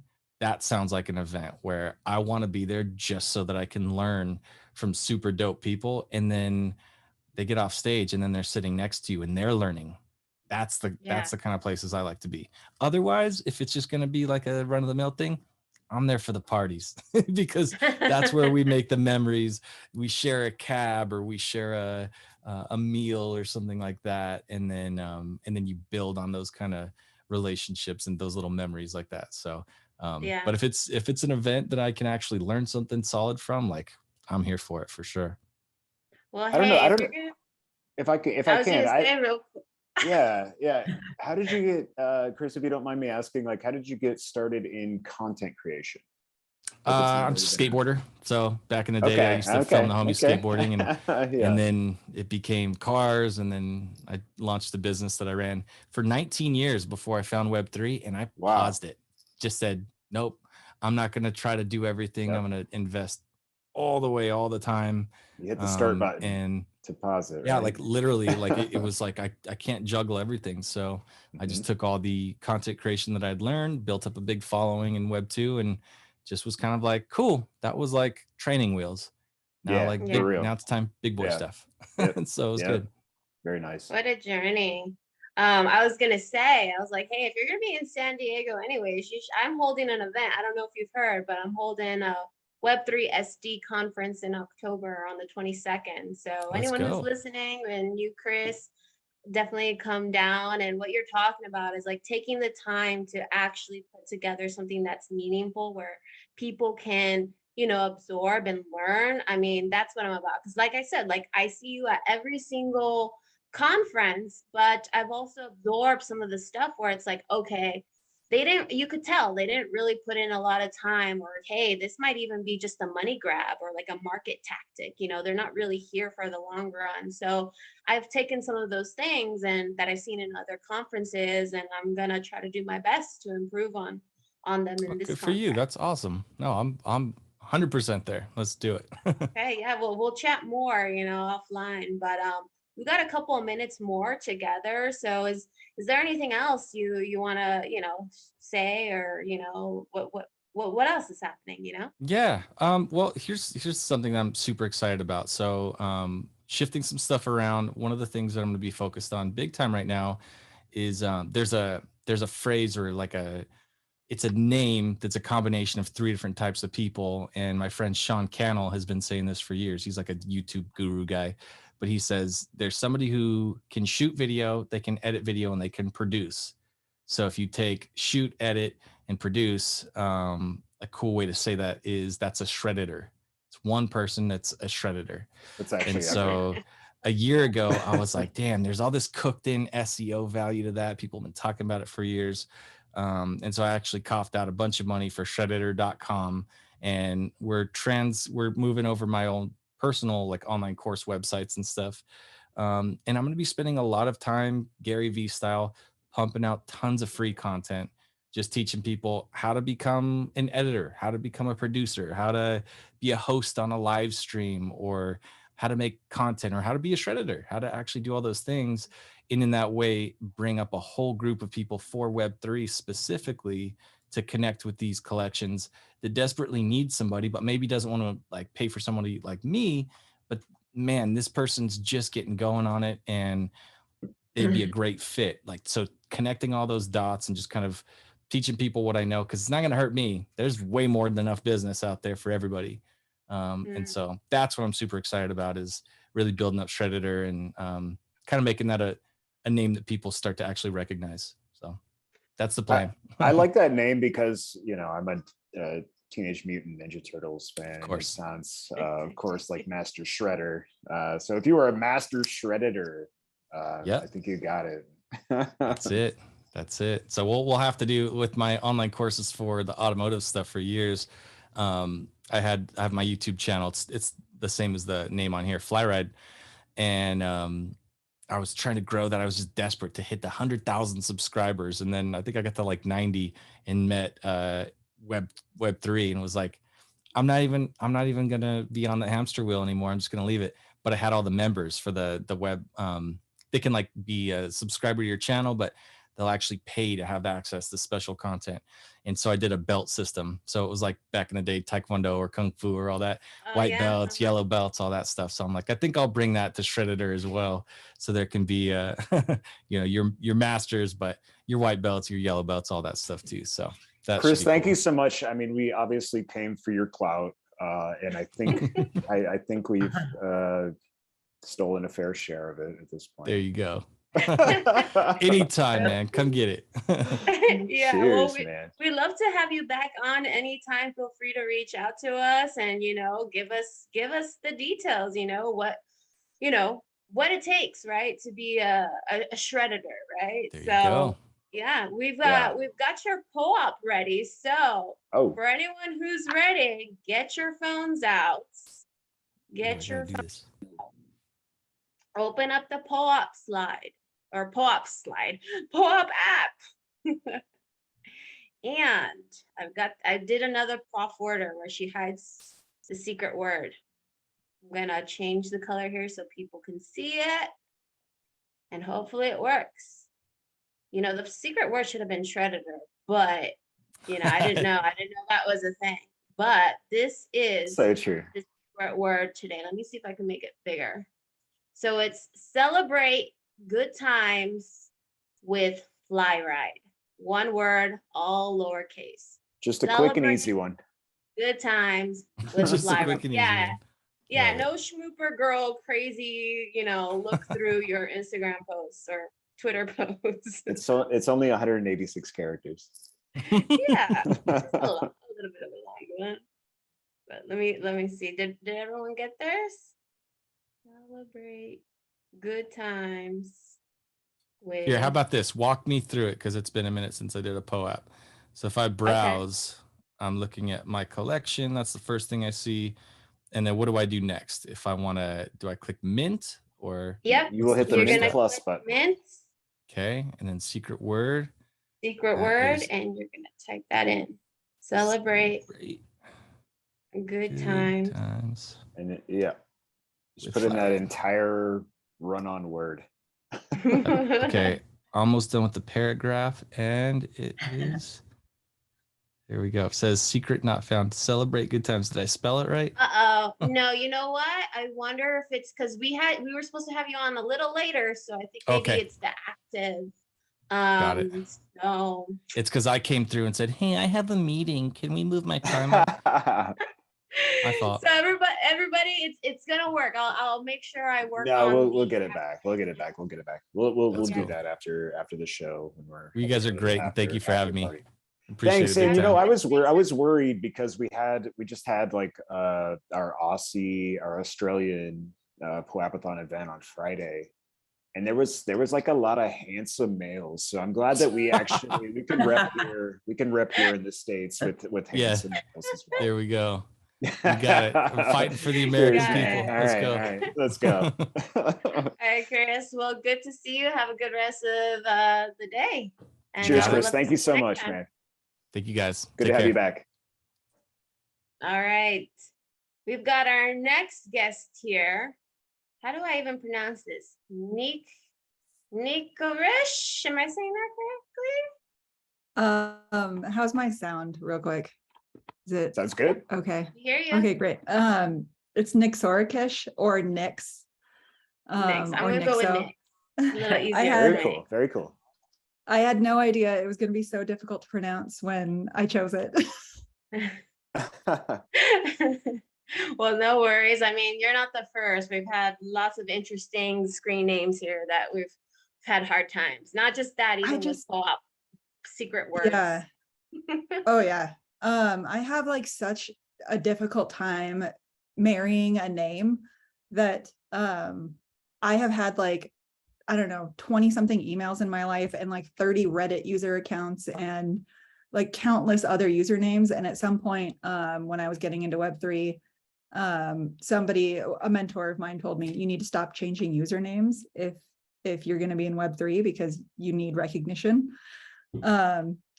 And so I was like, okay, cool. I'll choose a username that I love, that's important to me, that has like meaning behind it. And then I did it. And the mentor who had told me to choose a username was like, wow, okay.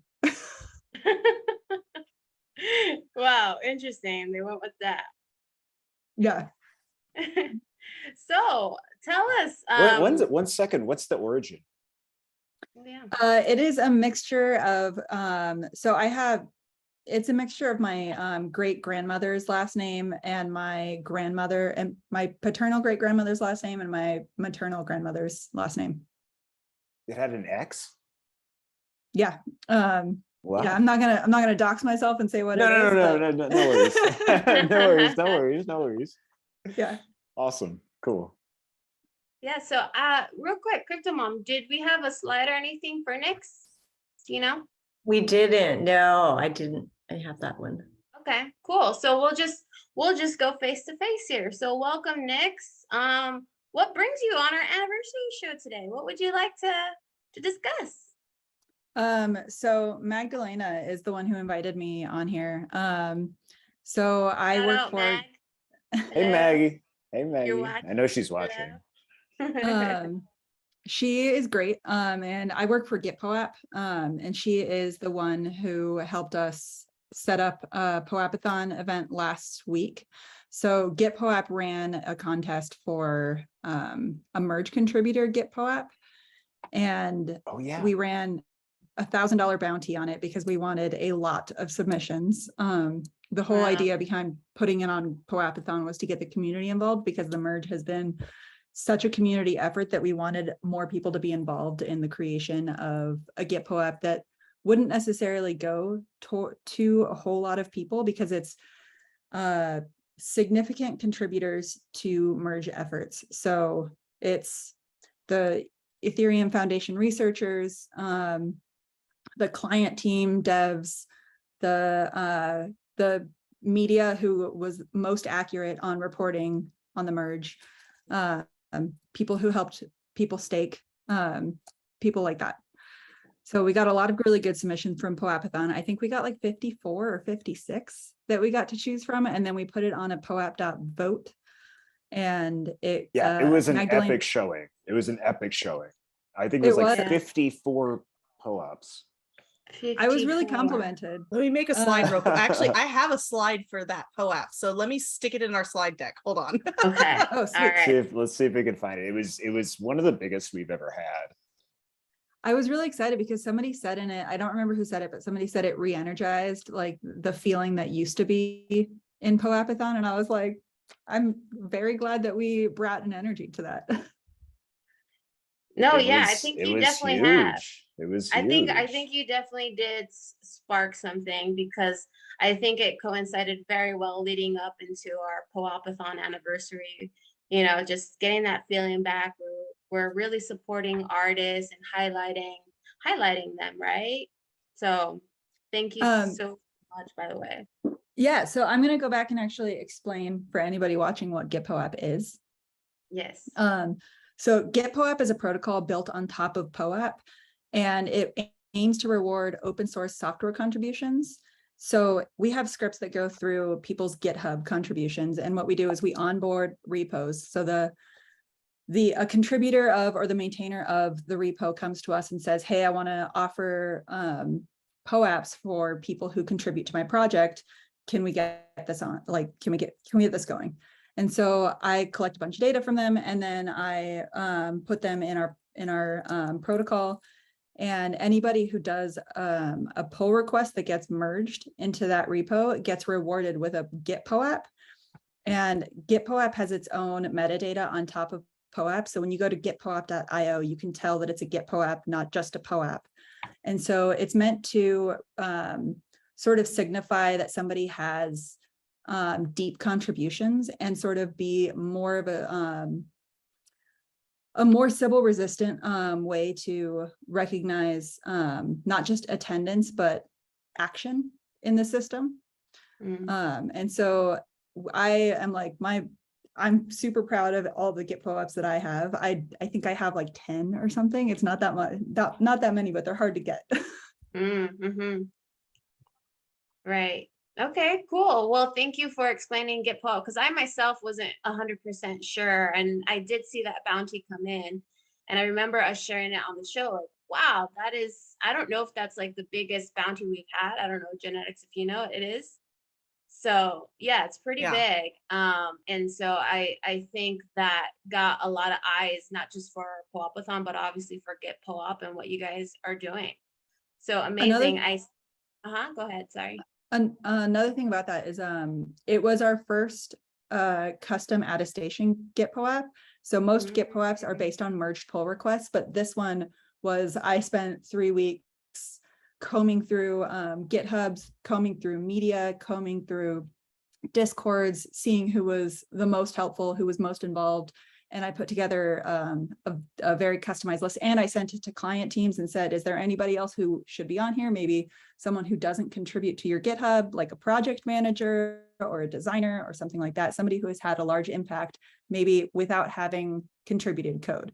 And so we're really excited to like do more custom attestation ones, and maybe even like have a designer cohort one day to show that like, look how many designs I've contributed to things. And then you could even like, you could gate a POAPathon Discord by somebody's Git POAPs and be like, you are clearly an experienced designer because you have all these Git POAPs that say that you design. So it's like a different way to vet these artists. Like you've actually built your experience, and there's actually something visually you can look at to see that. Yeah, it's like it's a little bit of a on-chain Web3 digital resume. Right. Super cool. I love that idea. Genetics just put in some of the slides here, so we've got them ready. So this here, actually, Magdalena was first place for that bounty. This was the POAP, right? Yep, that was it. Can you go over that decision process? Because this is like unusual, because like you would think you kind of sound far away. I don't know if that's just me. I can barely hear him. Yeah, I can barely hear you. I think your mic turned off. Oh. You guys hear me? No. Still sounds far away. No, it sounds far away, but I do know what you were saying. No. Nope. I think your mic is off. POAPathon was basically saying that the voting for this POAP was a little bit different than it was before, and he wanted you to explain how the voting for this POAP worked. Do you mean like the vote weighting for how many Git POAPs or POAPs people had? Yeah, like you had to hold certain POAPs to be able to vote on which was the winning POAP. Yeah, so it was a weighted vote. So the more POAPs that you had that were eligible, the more highly your vote counted. And the reason that we did that is because something that just has one person or one POAP, one vote can easily be gained by a farmer, because we know that there are a ton of farmers in this ecosystem. And so if one person had one eligible POAP community call POAP, they could vote 500 times for the 500 times that they collected the same POAP under a bunch of different names. And so we wanted it to be more Sybil resistant than in the past, to like make sure that the community really was choosing that POAP. And actually there aren't very many good voting mechanisms at this moment for using POAP gated voting. And so our two options were Snapshot and POAP.vote. And POAP.vote, I don't think is very actively maintained. And so it's not like we could go to the maintainers and be like, hey, can you build this out real quick? And so the weighted vote was actually the, I think that was the standard, or that was the default way of voting. And so we didn't mean for it to do that, but once we saw that it did that, we were like, oh, we actually really like that and want to keep that. That's great. But because we had tried to do it with snapshot vote first, and snapshot vote doesn't actually have, I don't think that they have POAP gated votes, but I don't think they've really, I don't think they have anyone on the team who is using that feature, because right now you can gate by POAP token ID, and there are two ID numbers. You get a token ID and you get an event ID, and the event ID, you can have 400 people who hold the same event ID, but a token ID is unique to the person who minted that POAP, which if you gate by a token ID, you're basically gating by a single address, which why even do that? Why not just input their address? You'll be in the channel by yourself. Yeah, exactly.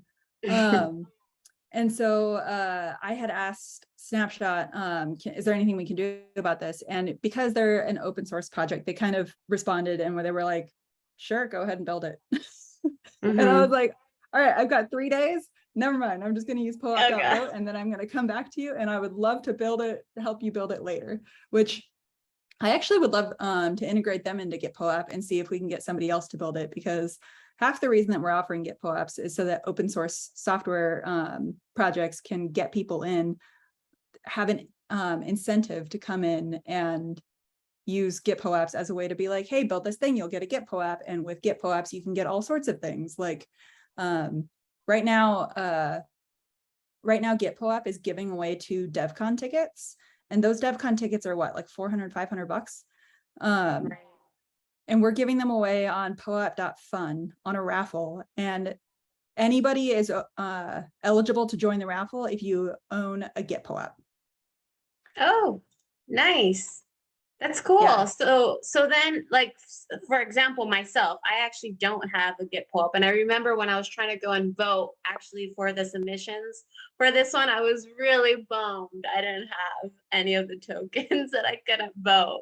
But so like for anyone who wants to be a part of it, what's the next event or anything that you guys are doing where you can get a Git POAP?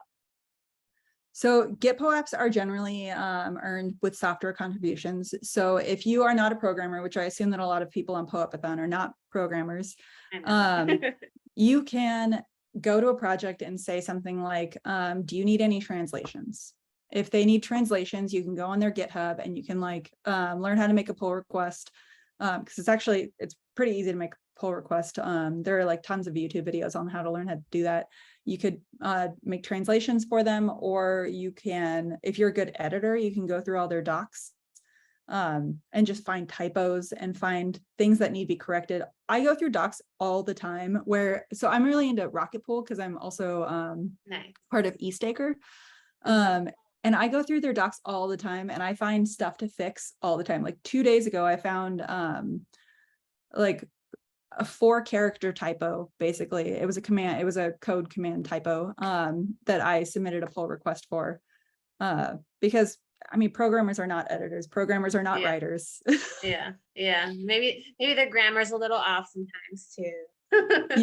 Yeah. And so most projects need help on their docs. And so there are lots of ways to get those. But yeah, in the future, we do want to include specifically like a designer cohort of Git POAPs, but that's months out. Okay. So then what's is it gitpoap.org or something? What's the website that people can visit? It's gitpoap.io. And yeah, another way that you can do it is you can go to, let's see, gitpoap.io/repos. And that is a list of 788 repos, GitHub repos right now that are all eligible. I think there's also gitpoap.io/organizations. Is that what it is? No. Gitpoap.io/orgs. And there are 110 organizations. So you can go through that. And if you're familiar with any of those organizations, you basically can go through all of their docs and find something to fix. So I think I got my mic working. We hear you. So to get paid through POAPathon, we use a similar system with DWork, where we do require someone to have a GitHub account. So it is kind of a touch point for a lot of development, and whether it's graphical or development, right? What do you mean? Well, I think a lot of users have to go through that endpoint of GitHub to even use our service, essentially. Oh, okay, yeah. GitHub is so multifaceted. GitHub has like the single sign-in that you can do with like a ton of things, especially in Web3. You can sign into a lot of things with GitHub. If you've never donated to Gitcoin, like you have to sign in. I don't know if you have to anymore, but you used to have to, I think you still do, have to sign in with GitHub to donate on Gitcoin. Yep. So if you don't have a GitHub, then I know you haven't donated to Gitcoin. You need to go do that. And is the process, how do you even sign up for GitHub? Like, what's that process like? There's no gate. You don't have to be a programmer or anything like that. You can just make a profile. A lot of people make profiles because they're like project managers on something, and they just want to be included in the organization. Right. So I've had a GitHub for a long time that I didn't even use it until like really earlier this year. I forget why I even have it, but I made it in 2017 and I didn't use it till 2022. Oh, wow. Yeah. That was my life for a long time. GitHub and private repos. And Pistodon, are you a programmer? I'm a front-end developer, so yeah.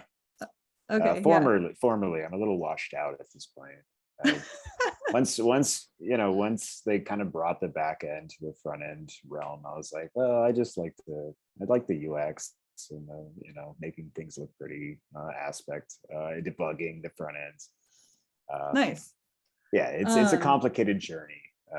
There's a reason I'm here though now versus at a larger organization. Oh yeah, I constantly get like questions about being in Web3 startup culture. And I'm like, I am so happy. I could not be happier being in Web3 startup culture because it does feel a little bit like what I imagine the 80s felt like. Have you guys ever seen Halt and Catch Fire? Oh, yes. Yeah. I knew probably Pistodon would, because that's like your era. It's a fantastic show. It is so good, and it made me so mad that I never got to experience that intense, seriously, startup culture of the 80s and 90s of being like, holy crap, this technology is going to revolutionize the world, and I want to build something. It's interesting too to take that paradigm to where we're at now, right? Like we're kind of building Web3, and as we were speaking in the last hour, I think it's all going to be abstracted at some point. So it's really cool to be working on the chassis, if you will, of it right now, Yeah, agreed. I think that when we can say that Ethereum has mainstream adoption is when people have no idea that they're on Ethereum rails. Yeah. No, I feel the same way, just how, like you said, like, I imagine that's what it was like. I feel the same way. Like every time, I'm getting put on to, new protocols or new dApps and stuff like that, I'm like, holy crap, like we need to get this on this. We need to get as many eyes and, on this and funding for this. And it's just like, this is going to change everything. And so that's exactly how I imagine, like the early Steve Jobs and Bill Gates and all of those, people that built the internet, right, for what it is today. I just imagine, we're here building Web3, doing amazing things, and no one's going to call it. I think someone said it earlier, no one's going to call it Web3 anymore. It's just going to change to something else where it's like, no one even thinks about that we're using Web3 tech, right? Yeah, it just literally becomes the back end. Yeah, I'm sure in the 90s, people were like talking about TCP/IP, and people were like, that's way out of my depth. I don't know what's going on. And now I don't know what that is. Yeah. Well, Yeah, exactly. And now everybody uses it. They just have no idea what it is, and there's no need to explain it, because you explain how to use it, but you don't need to explain the mechanics of how it works. Like, I don't need to understand how the cords that run under the Atlantic that provide internet work. I have no idea what that is. I only realized that was a thing like 2 years ago. What Wow. an undertaking. Yeah, that's an interesting thing to research if you haven't. There's big cables, big fiber cables in our ocean. So Yeah, see, I didn't know that those existed. I don't know how they work, but I still use the internet. That's news to me. Great. Another rabbit hole I'm gonna go down. So the other project that I work on is eStaker, and I know that Superfizz is one of the biggest proponents of POAP, and he's actually the person who got me into POAP, because Superfizz. You might know Superfizz around here. I kid. I was like, okay. So I was part of like ETH Trader, ETH Finance, and when we started coming out of the bear market in 2020, I started getting back into Web3, because I had sort of like put it down for 2018, 2019. I was like, this is painful. I'm just going to put it out of my mind. And so there was a point at which Superfizz was creating a lot of raffles, and they were POAP gated, well, like as the POAP.fun raffles are. And I was getting mad, because I was like, how do I get one of these? What are these? And so I started joining like rocket pools, trading Discord, to try to find POAPs, and eventually like it kicked in as an addiction. And so now I have probably not as many POAPs as you guys have, but I have a lot of POAPs. And anytime somebody says POAP to me, I'm there. So that is how I got involved in both POAP and eStaker. And eStaker does a lot of POAPs now too. When did you find POAPathon? When did I find POAPathon? I've never done, besides this Get POAP one, I've never run a thing on it. Actually, I think it was when I was trying to figure out how to get into Web3, and I was thinking like, oh, maybe I could design something. So I found a couple of raffles, or a couple of design competitions that were still open. And I was looking at the ones that were in there, and I was like, I'm never going to win this. I laugh, Nix, because I was in the same position as you, but I even took it a step further, where I bought an iPad and Apple Pencil, thinking I was going to be this amazing artist all of a sudden. And then I see all the submissions, I'm like, oh, okay. It's intimidating. Yeah, really I mean, intimidating. I'm super glad that it exists, because I think the next time, luckily Get POAP has a design team. So this year I was able to make my UMet Nixorkish POAP with my design team. But I think next year I'm going to commission POAPathon to make it, because why not? You get amazing art. And my first UMet Nix POAP that was not done by the design team, that was done by myself, looks horrible. Well, don't wait that long. It makes it special though. It's done by you. It makes it a little special. I actually, one of my favorite ones is Lamboshi's. Lamboshi is also an eStaker, and he has a IMET Lamboshi. Man, I want to find it. It is hilarious. Talk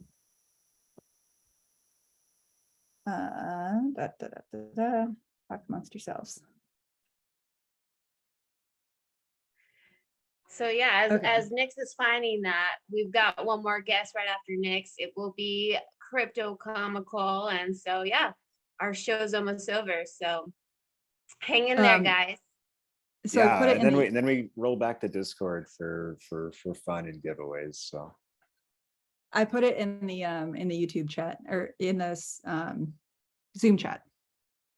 Ooh, Zoom chat. Let's check it out. All right, I see it. I guess I can put it in I'm the gonna YouTube chat share too. my screen so people can see. It's gonna pop up. Oh, there it is. This one's Isn't yours. that so good? No, that's Lamboshi. Oh, That's Nolan's. I love this. Can I zoom? Isn't it awesome. amazing? Boom. It's very him. I I love the lettering too. It gives it a different like feel and flavor. I don't know. It's super cool, and I love this car. Super awesome. I think the Lambo juxtaposed with the like handwritten is great. It's like written It's so on a good. bar napkin or something. IRL.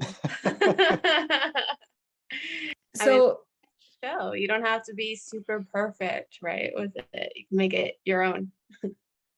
So one thing that I just read in our internal Discord is that were you guys did you guys watch the merge live stream last week? I did, yeah. Yeah, I caught a good handful of it. Yeah, it went really well. I don't. What? I said it went really well. I thought it went incredible. Like Yeah. we could not believe it. The merge went really well. The stream went really well. Everything like. We were until the very end. We were like, okay, what's the catch? Yeah, for sure. Yeah, Did like you it was guys- going so well that I was like, well, I can duck out early. Looks good. Did you guys get a POAP? I think I got one of them, but I was actually really sad because I was like looking forward to the paint party. I was like, I got a POAP that I can use for the paint party. I think I even purchased one just so I can be a part of it. And then I was at a merge party and, had a couple of drinks, networking, talking, and then I missed the whole thing. I thought it was going to be like a 24-hour thing. I did not know there was a specific window to get your pixels in the paint party. So I'm a little sad, but Yeah, I was gated out. Fun. I couldn't. It would have been 1 pixel per 15 minutes or something. So we made the merge call POAP $10, and it got donated to the Protocol Guild, and the Protocol Guild is made up of core devs, and so that money gets sent to the Protocol Guild, and then the Protocol Guild splits it up and sends it to the core devs, because everybody knows that the Ethereum Foundation does not pay their devs enough. And we want to incentivize a lot more building happening on there, and that's an evolving list.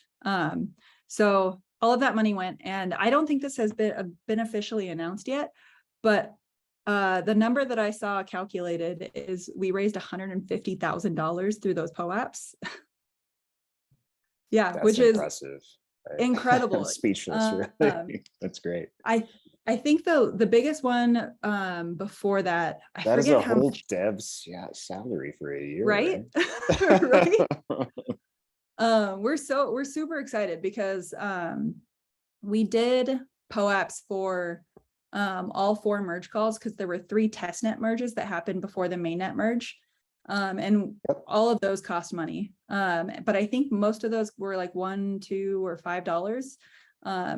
And those ones ended up raising like anywhere between $10,000 and $20,000. And so I can't wait till at the end of the year to round up how much money has been raised from POAP sales. Yeah. Through eStaker. I'm super excited to see that number. I know I bought one. Yeah, it's super interesting to see, what's happening with POAP, because we're of course we're looking at Guild and other avenues for a POAP distribution. But I think what they did with Guild, and I think that move is really fantastic. Like it actually is, because especially for a community like POAPathon, where we have like some of the best artwork in POAP form on the internet. I think that's kind of undisputed. So really some of that should be going back to the artist.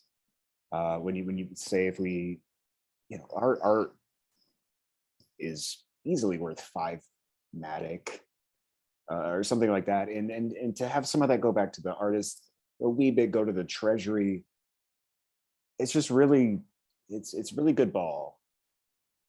Yeah, and I'm really looking forward to a time where every designer who is not, so nobody's employed, the designers aren't like employed with POAPathon. And so if you have submitted, say, like maybe 1 winning design or 5 designs in general to POAPathon, maybe you get a Get POAP, and maybe in the future when POAPs raise money, they can say, hey, I want to donate money. and I want to give money to everyone who holds a POAPathon Get POAP, so that money gets distributed. And you already have everybody's address because they're already holding POAPs that point to their address. And so that would be like such an amazing way to pay the people who are actually putting in the work, to pay the people who are the opposite of the extractors. Yeah, agreed. And we're still dealing with minuscule things like hey, we donated to Gitcoin, can we have a POAP? And when we get to it, I guess is the answer, because integrations are constantly changing. Degen's life cycle ended, and we're moving on to new tools for POAP distribution. So it's kind of keeping on top of the curve. I mean, that is the downside of startup culture, is that like yes, most startups don't work out. And so you have a bunch of things that integrated with a project and then failed out. And so this dead integration is something that's still like lingering. It's like a little vestigial. Yeah. And it's like 3 to 6 months is typically kind of the life cycle of a project. It seems like on Web3. But on the plus side, that's a lot of innovation that's happening. And for every project that like gets built up and fails, somebody else picks up the mantle and builds something a little bit better. Very true. Absolutely. Very true. So Neeks, last thing. Yeah. Okay, I was just gonna say there's just a few more minutes left. Was there anything else that you wanted to share with us? Anything you're looking forward to? Yeah, what's happening?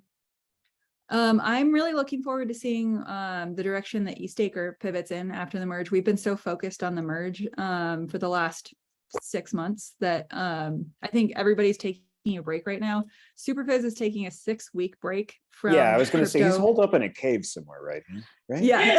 Yeah. Okay. Which we're all taking bets on how long he's going to last, because Web3 is addictive. Yeah. He's going to come back bony and frail. He's still posting on Twitter, so he's not completely gone. All right, good. I think we love him. He's family. I think he's mostly just lurking, which is good for him, because I think the most stressful part of Web3 is interacting and having butting heads with people and being able to hold your ground without feeling like, am I the one in the wrong here? I want to steward the Ethereum ecosystem into the right place. And there are so many people who have ideas about what is the right direction that I want to stand my ground and try to steward this in a good direction without just fighting to fight. Mm-hmm. And Right. you can't just meet someone's energy sometimes. You have to come with your own energy, and it can be taxing, really. Yeah. Very A taxing. lot of personalities just naturally conflict somehow because we're human. But like, it's interesting, you sit down and you listen, and then you resolve and you move, Mm-hmm. I think that happens with any leader in the space, anyone who's trying to pioneer any of this, right? It's just you want to do what's right, what's good, what you believe is right, and then you also try to be the team player, right? Because you can't always be the one leader. You have to work alongside other team members, and that's something that you just got to figure out how to balance, and that figuring that out is energy giving, right? It's a lot of energy to give, but we appreciate anyone like Superfizz and all of these people here, of course, who are working to build and develop and just guide us. And to be audible in the space, right? Because we worked so much through a text prompt, right? We're typing back and forth. It's very, you can't tell what someone means necessarily from their text response. So you have to have a lot of patience, I think, and like understanding, like yeah. For me at least, not to like, I just get in a weird space sometimes with conversations. Like, is this conversation going well? Is it awkward? Is it weird? Like, what's this person's taking a while to respond? There's many different things, a lot of mental tricks going through when we do communicate so much, say via Discord and whatnot. You Mhm. don't always know what the context of someone's statement is. Well, Nick, I know you've got to go. So thank you so much for coming on and giving us a little bit of education, what Get POAP's about, what you're looking forward to, what you guys have been doing, what you have been doing yourself personally. We love it, and we welcome you back on the show anytime to share anything that you're excited about. I just want to double check to make sure that did you have a POAP you want to give out or anything? If not, it's okay. No, I don't have a POAP. Okay, no worries. So maybe right. maybe come with a Get POAP next time. Yeah, actually, an onboarding Get POAP would have been really nice today. I selfishly think say about that. I want to get POAP. just for next year when you're on here next year. We'll get, yeah, for sure. An onboarding Get POAP. How's that sound? Sounds great. Thanks for having me, guys. All right, Nick. Thanks so much for showing up and speaking with us today. Yeah, for sure. All right. Bye. Have a good one. All right, guys. So for those of you who tuned in just a bit ago, we had Fly Ride on our show, and we had a POAP. I believe the POAP is now working. So I'm going to share my screen. Get ready. If you have your POAP app, we're going to try this one more time. But if the secret word was one word, celebrate good times with Fly Ride. Please tell me it's working now. Let me know. Celebrate good times with Fly Ride. Mine told me that the page has reached its mint limit. Oh no, what the? Yes. We got rugged? Yeah, we got rugged. We got rugged on that one. Shoot. Dag nabbit. Come on. Yeah. I blame Fly Ride, that handsome devil. Fly Ride. Fly. What is it called? What was his words? Good. That one word. Oh. Not anyways. The word that popped into my mind was not appropriate for POAPathon's channel, so we're just gonna yeah. We'll edit it. What is it? Anyway, we'll just keep going. Make a joke out of that. It didn't really work since I couldn't remember. Do we have Crypto Comical here? Is he awake? I think we do. It's 7 in the morning there or something. Hey, yeah, how you guys going? Yeah, it's 6 a.m. right now, so yeah, time to sleep. I was so close. Yeah. You've been hanging out with us though this whole time. Yeah, what's going on? What's going on with Balancer? What's going on with Crypto Comical? Yeah, Balance is good. I'm mostly working with reality cards now. We've got some exciting things going on over there. So Nice. just been keeping you busy. That's awesome. Do you want me to roll the graphic? Oh yeah, sure, cool. Yeah. Okay, let's see. Hopefully I can share this, blow this up, and make sure there we go. With this or no sound. No sound. No. Okay, no sound. All right, here nice. we go. Okay, cool. Rolling. It was just a little graphic, basically just to announce that reality cards events are returning soon, which is cool. one of our pieces of news. Nice. We've been busy behind the scenes kind of building. Looking forward to again starting to work with our artists to get new artworks and new events and partnerships and everything, which is pretty exciting. Give us a little insight into the building process, Crypto Comical. The building? Yeah. You have to hear murmurings and whatnot. How's it been building in a bear market right now? Head down, right? Yeah, I think our thing is that the more noise we can make in a bear market, the more stuff we build, the better prepared we are for a bull market in future. Yeah. So it hasn't really changed what we've done. We've just kind of gone flat out all the way through. So we all believe in the technology and believe in the space. So little dip here and there, or a big dip here and there, or a massive dip here and there. Is all, Right. It's all good. Yeah. But yeah, we've just been building project, building partnerships. Speaking to the people that bought Bitcoin at 65K, right? Yeah. It's a little big dip there. Yes, it's rather painful if you look at the dollar value, but one BTC is still one BTC, right? And that really is it. So collect them. I would say collect ETH right now. Definitely. Yes. Do your own research. Oh my goodness. And not get away with a broadcast not saying that. Don't. Financial advice there from Crypto comical for anyone who's new, or for anyone who hasn't, refreshed their memory on reality cards. Can you tell us a little bit about that? What is reality cards?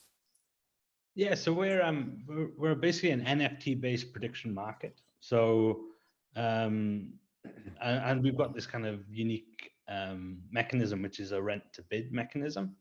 So you come up with an event, which can be around a project, and be around a sporting event or a crypto price event. So, for example, one we run in the past is, what is the price of ETH going to be in next week? And you have one NFT that's designed to show ETH price being above a certain amount, and another showing ETH below a certain amount. And then you can basically bid to rent the card for a period of time. And the longer you hold the card, the larger the amount of pot that you get at the end. And also you get to win the NFT as well. So it's kind of an innovative spin on the predictive market, which is pretty cool. That is really cool. And now, so hold on, real quick, Valerie. Do you have any of your pogs left, Crypto Comical? Because I was the guy that delivered your pogs to you at ETH Denver, if I remember correctly. That is true. Yes, I do. I've got some here with me in Australia, and the rest are in storage back in the UK, kept nice and safe.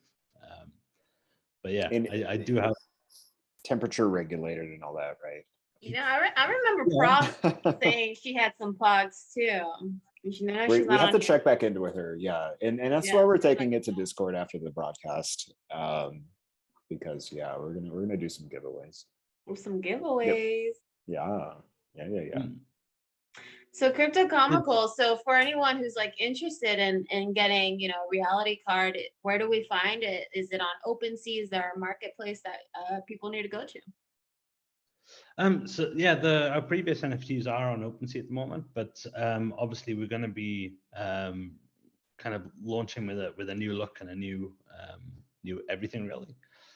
So kind of coming to our Discord and hanging out on our Discord and following us on Twitter is probably the best place to be to find out about whitelist events and for upcoming events as well as any calls that we put out for artists and artwork and bounties. On that note, we do have a bounty running currently on POAPathon. There for some POAPs for a special event that we're planning to run in DevCon Bogota. So yes, super excited about that. When is DevCon? What dates? Is it the second week of October, I think. Okay, so coming up. So you're not giving us what exactly you guys are bringing to DevCon. So you're alluding to something, right? Yes, it's going to be pretty cool. It's going to be cool. Okay. Any more hints you want to give us there? No, I think that's enough hints, right? No, that's enough. All right. I tried, guys. If you're in DevCon, you need to find me while I'm there. If you're not in DevCon, then we'll be running a kind of sister promotion on Lens Protocol. So yeah, you need to try and get your Lens profile up and running before DevCon. So then are we gonna find you? Are you gonna wear like a gray t-shirt that says Crypto Comical? Because that's how you look like right now. It's just you're gray with white lettering that says Crypto Comical. We gotta make him a tee. Look for you. He's family. We gotta make him reality cards USM too. I've already got the merch in the suitcase. The merch is already there. Okay, So, okay. yeah. So are you gonna be Yeah. like Tap with a giant piece of luggage, carrying the merch with you through? Quite possibly, yes. Very good, very good. Well, hopefully you don't get garners bombarded. attention. You know? Yeah, because I even know with Warthalter, right? Patricio from POAP. I know Oh, when he walks Patricio. around and he has things to give away all the time, he gets bombarded. So good luck, Crypto. Well, hopefully I don't stand out quite as much as with Alta. But yeah, we'll see. What's funny, everyone thinks that Patricio stands out. He's actually very subtle. He's a very subtle person. He's like, he just appears actually, and there's like a calmness. He just appears, and there's like a calmness that sweeps you, and you're just like, it's Patricio. You're like, well, where did this pop out from? Then you just see him with his bright orange jacket. You're like, wow. And he's smiling at you, and it's just like, oh, it's a Willy Wonka. Lovely visit. So yeah. So okay, so people gotta look for you at DevCon. And then the other exciting piece of news that we've got happening with Reality Cards is that we've got a second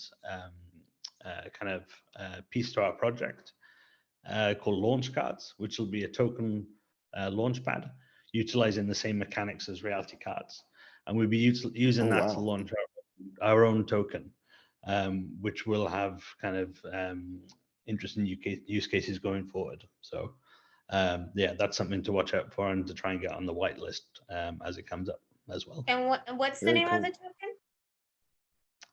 The token's called Cards. Cards. Okay. Cards token. So we've got launch cards, we've got reality cards, and then maybe some other things are in the pipeline, which I can't talk about right now. But possibly $CARDS, right? I believe so, yes. Okay. He's not officially at will to speak about it. But, it's 10, yeah, and it's 6:10 in the morning, so I can't remember what I'm meant to be saying and what I'm not meant to be saying. So it is early. It's not late, it's early there. So I'm just kidding.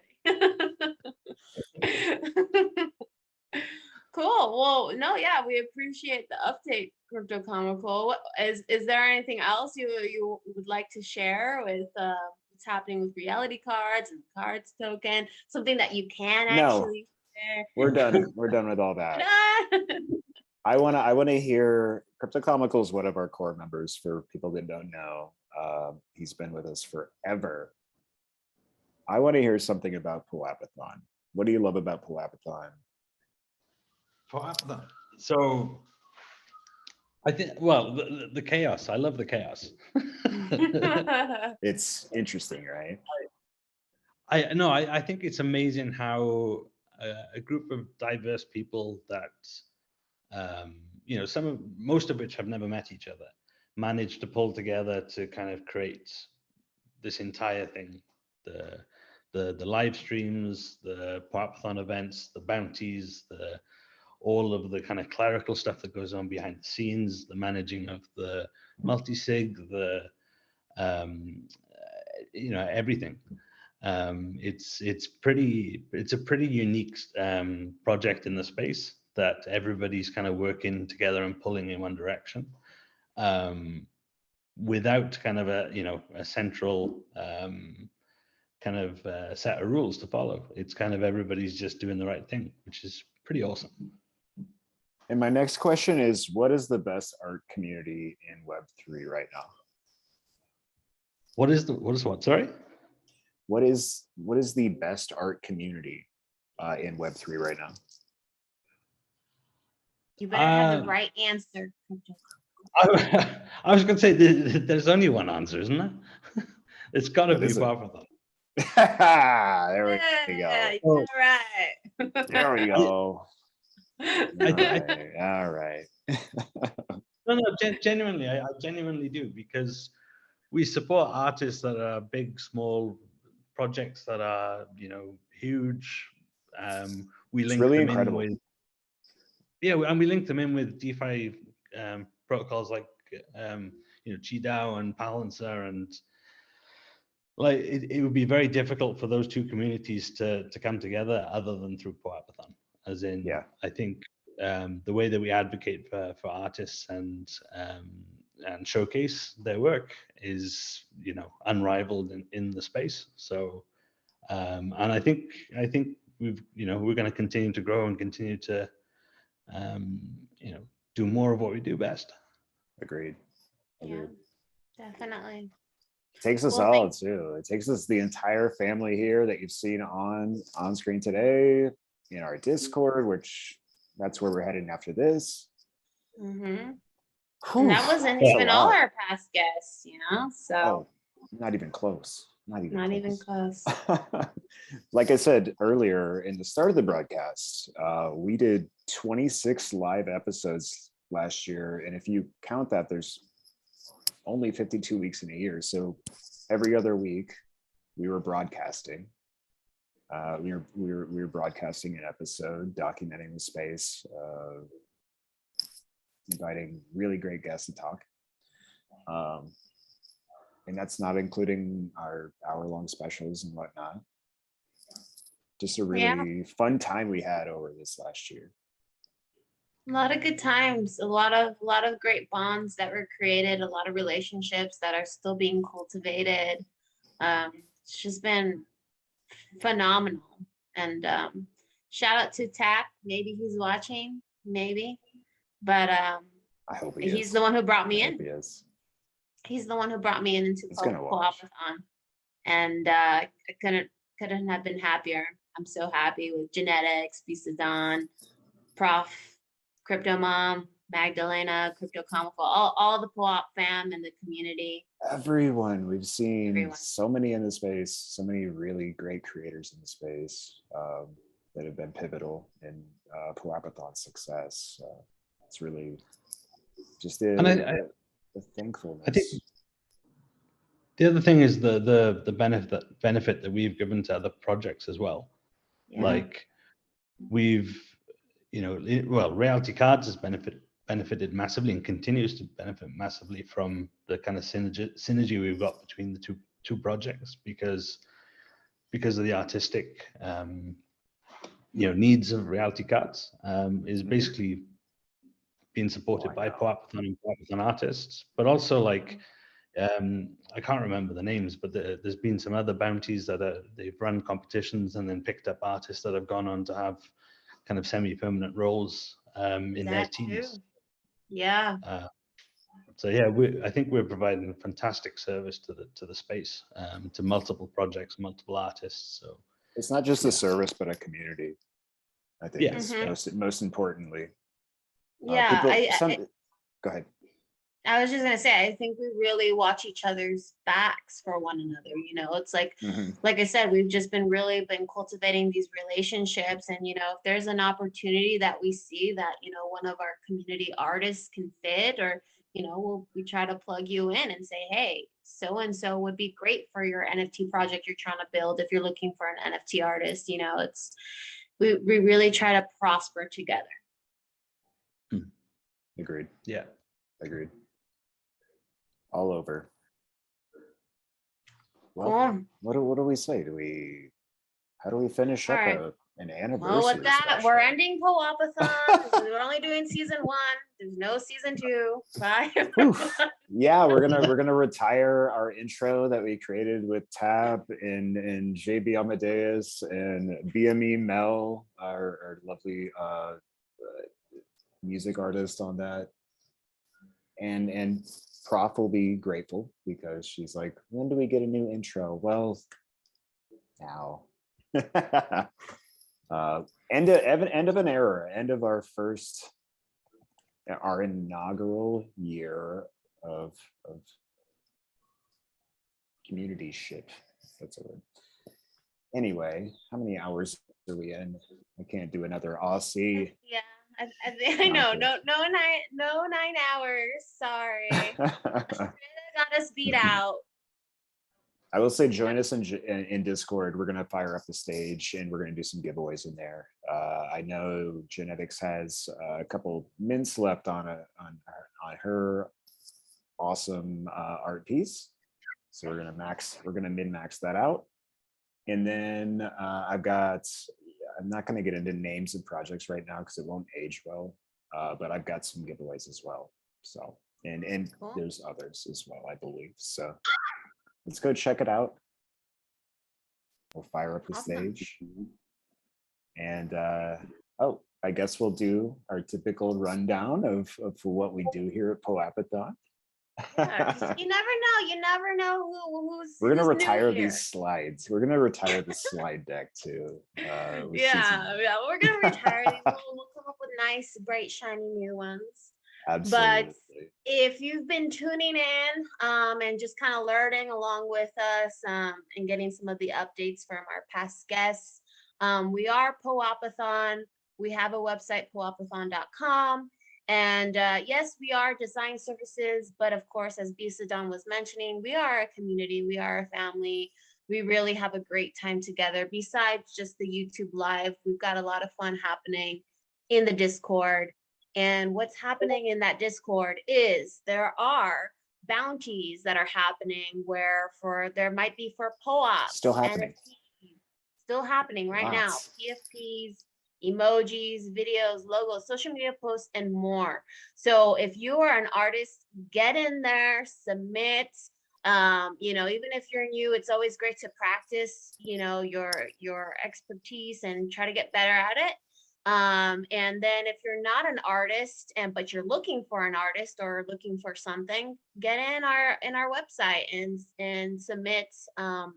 And we'll have our amazing artists give you some awesome art for whatever you need. Some of the bounties that are happening right now. So Bisadon, you want to take it away with this? Sure. Yeah, we have over a half dozen. Last I checked, there were like 8 or 9. SBS Cub Tournament 2022. We got $400 bounty. First place 75, second 25. And this is a fun one. A lot of people have been having fun with our guy here on stage. You've met Cryptocomical at Bogota 2022. So I just want to interject there and say I love the submission so far. Yeah. Generally, Same here. Yeah. And then we have another, which is Chainways. I haven't looked into this too much. Came a little later as we were kind of getting prepared for this whole thing. But yeah, 250 bounty, first place 150, second place 100. So that's decent. That's not even all that's there. Maybe there's another slide. Yeah, but... there's a lot more. These are some other ones. So let's go through it all. All right, Fluidity infographic. These are always really fun to watch. Even if you're just like an observer, this channel is going to be really fun to watch because the last infographic that we processed as a community was incredible. Like I honestly, we put also, so okay, let me finish up. Fluidity infographic, first place 150, second place 100. Now we have reality cards, and this is what Cryptocomical touched on. Yeah. 2 POAP designs. Not 1, but 2. Okay. But pay attention. First Okay, place $300, second place $100. This is a great bounty. Ooh, $300. That is it's kind of a biggie. It's not 1,000, but it's a biggie. Yeah. It's an important part. That's about as much as I can say about it. But yeah. And I hate to say it, but based on how much people spend on the bounty is how important it is. Yeah, I say that from an organizational standpoint, from the requestor, and also for our artists in the community. They're like, they go ham when it's a higher bounty. Mm-hmm. Then we have My Finance, which is a fun play on my, right? I think. Yeah, so they're looking for an animated high-end 3D My token on an Ethereum theme to celebrate their launch on mainnet. So that's the theme. That's the theme you're working with. And I checked in on this, and there are some heavy hitters already engaged. Surf Really? Tranquil, someone else, like, it's high quality renders. It's pretty wild. Don't get intimidated. We go check it out and ask how the artists do the things that they do, because it's wild. yeah. And this one is going to be an NFT. It says here the type is an NFT. First place gets 300 My, and second place gets 200 My.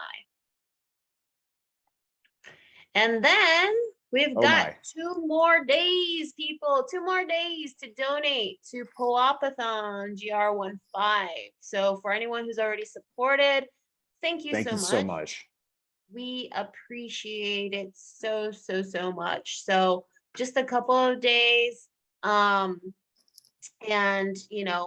whatever you can donate, really helps. And even if you can't, just tweeting us out, getting the word out that we have this going on would mean the world to us. So we appreciate you so much. And then I guess this is instructions. Here's how. In checkout, use either standard checkout or ZK Sync. So ZK Sync, Argent wallet instructions. So I guess I'll read through this. No, don't worry about it. People can screen this if they want to, but we kind of, if you want to just slowly go through these slides, we had some issues with it. If you're watching this, screenshot it. Screenshot. We have the slides. We'll post the slides in Discord. However, we were having some issues with polygons, so mainnet and ZK Sync are good. That's kind of why we came up with this, because there was a lot of kind of talk and discrepancy with this round. So we wanted to kind of clarify. But yeah, if you want to go to the next Got it. So there's a little Argent Alpha. Argent has a promotion that allows folks who donate using their Argent ZK Sync wallet the opportunity to get a free digital copy of Green Pilled: How Crypto Can Generate the World, along with its more action-oriented companion, Impact DAO's Web3 project with positive impact on the world. Both are by Gitcoin founder Kevin Owaki. Hopefully I'm saying that right. And they're usually priced at $13.37 each. That's a elite price. You will receive an email from Argent with download links shortly after donating. Super and I believe cool. that's Awesome. Owaki.eth on Twitter, right? Is it? Oh, It's Kevin spelled Owaki. funny. Is it? It's but his last name .eth maybe? I don't know. Oh. But either way, little alpha for you there. 1337. Quite the lead price. And here's a tip before you donate. When in your Gitcoin account, you may notice that you are not receiving the full benefit of the quadratic funding if you don't have a Gitcoin passport or it has not been updated recently. So ensure that you have this up to date before you contribute so that the beneficiary receives the full trust bonus. Good little tip for you there. And then, of course, we've got our weekly community calls with Jen, do you want to speak on that? Genetics, Yeah, so you can always, if you're not done seeing me or hearing me, you can always join me Wednesday nights with we can't see you on that call. No, you can just hear my voice. Unless I post a picture of my cat and me, because usually that call in the evenings, my cat is here. But yes, and then Nick Zorkish also joins the call on that one. Great. So we got 2 wonderful women representing POAP. And family member of POAPathon, Amanda, as well. Yes. Or No Fun Token Art, NFTA. No Fun Token Art. As Yeah. all of I us always all get know. those words mixed up. It's Yes. Fun Not Token Art, or yeah. And then Mr. Mojo as well, who does the POAP Absolutely. report. Yep. So POAP is keeping it in the family for their community calls, and we're learning a lot about the integrations that POAP is going through right now. Because, you know, over the next 6 months, things are changing. And a lot of Can't that help it. information, yes, has been shared during those POAP community calls. So Fantastic. don't miss those. Great. Thank you, Jan. And yeah, so that concludes our anniversary special. As always, thank you so much to all of our producers here who helped to run this show. Everyone from Visa Dawn, Plot Viking, JB Amadeus, Genetics, Gile, Perforter, Crypto Another Mom, year. Invisible, and our entire community. Shout out to our sponsor, Balancer DAO. Thank you so much. It's been a wonderful, wonderful year with you all. And just thank you for tuning in and keeping up with what's happening with POAPathon and in our community.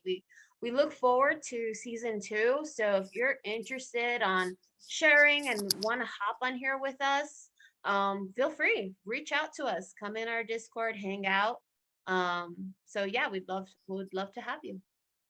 Speaking of Discord, we're going to open up the stage right after we conclude here. We have a doggo on screen, if you haven't seen. A doggo and a kiddo. All right, well, let's shut it down, guys. Let's head over to Discord, shall we? Let's blow out this birthday candle. Ready, everybody? Here we go. 1, Ready? 2, 3. Ready? Yay!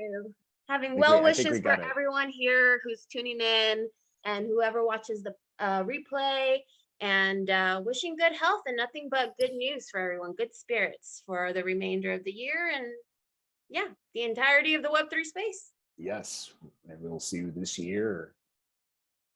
All right, guys. Thank you so much. Have a good one. Bye, Cheers. everybody. Thanks, everybody. Love you Bye. all.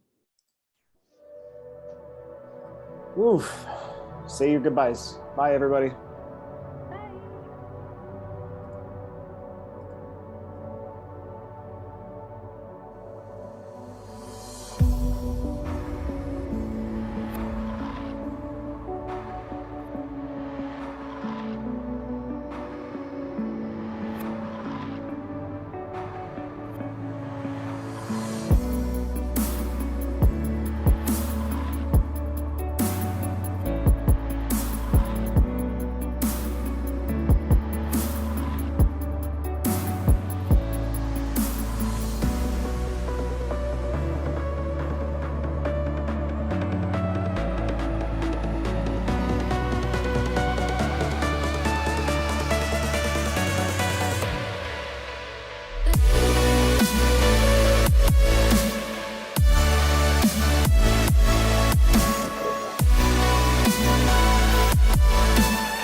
Bye.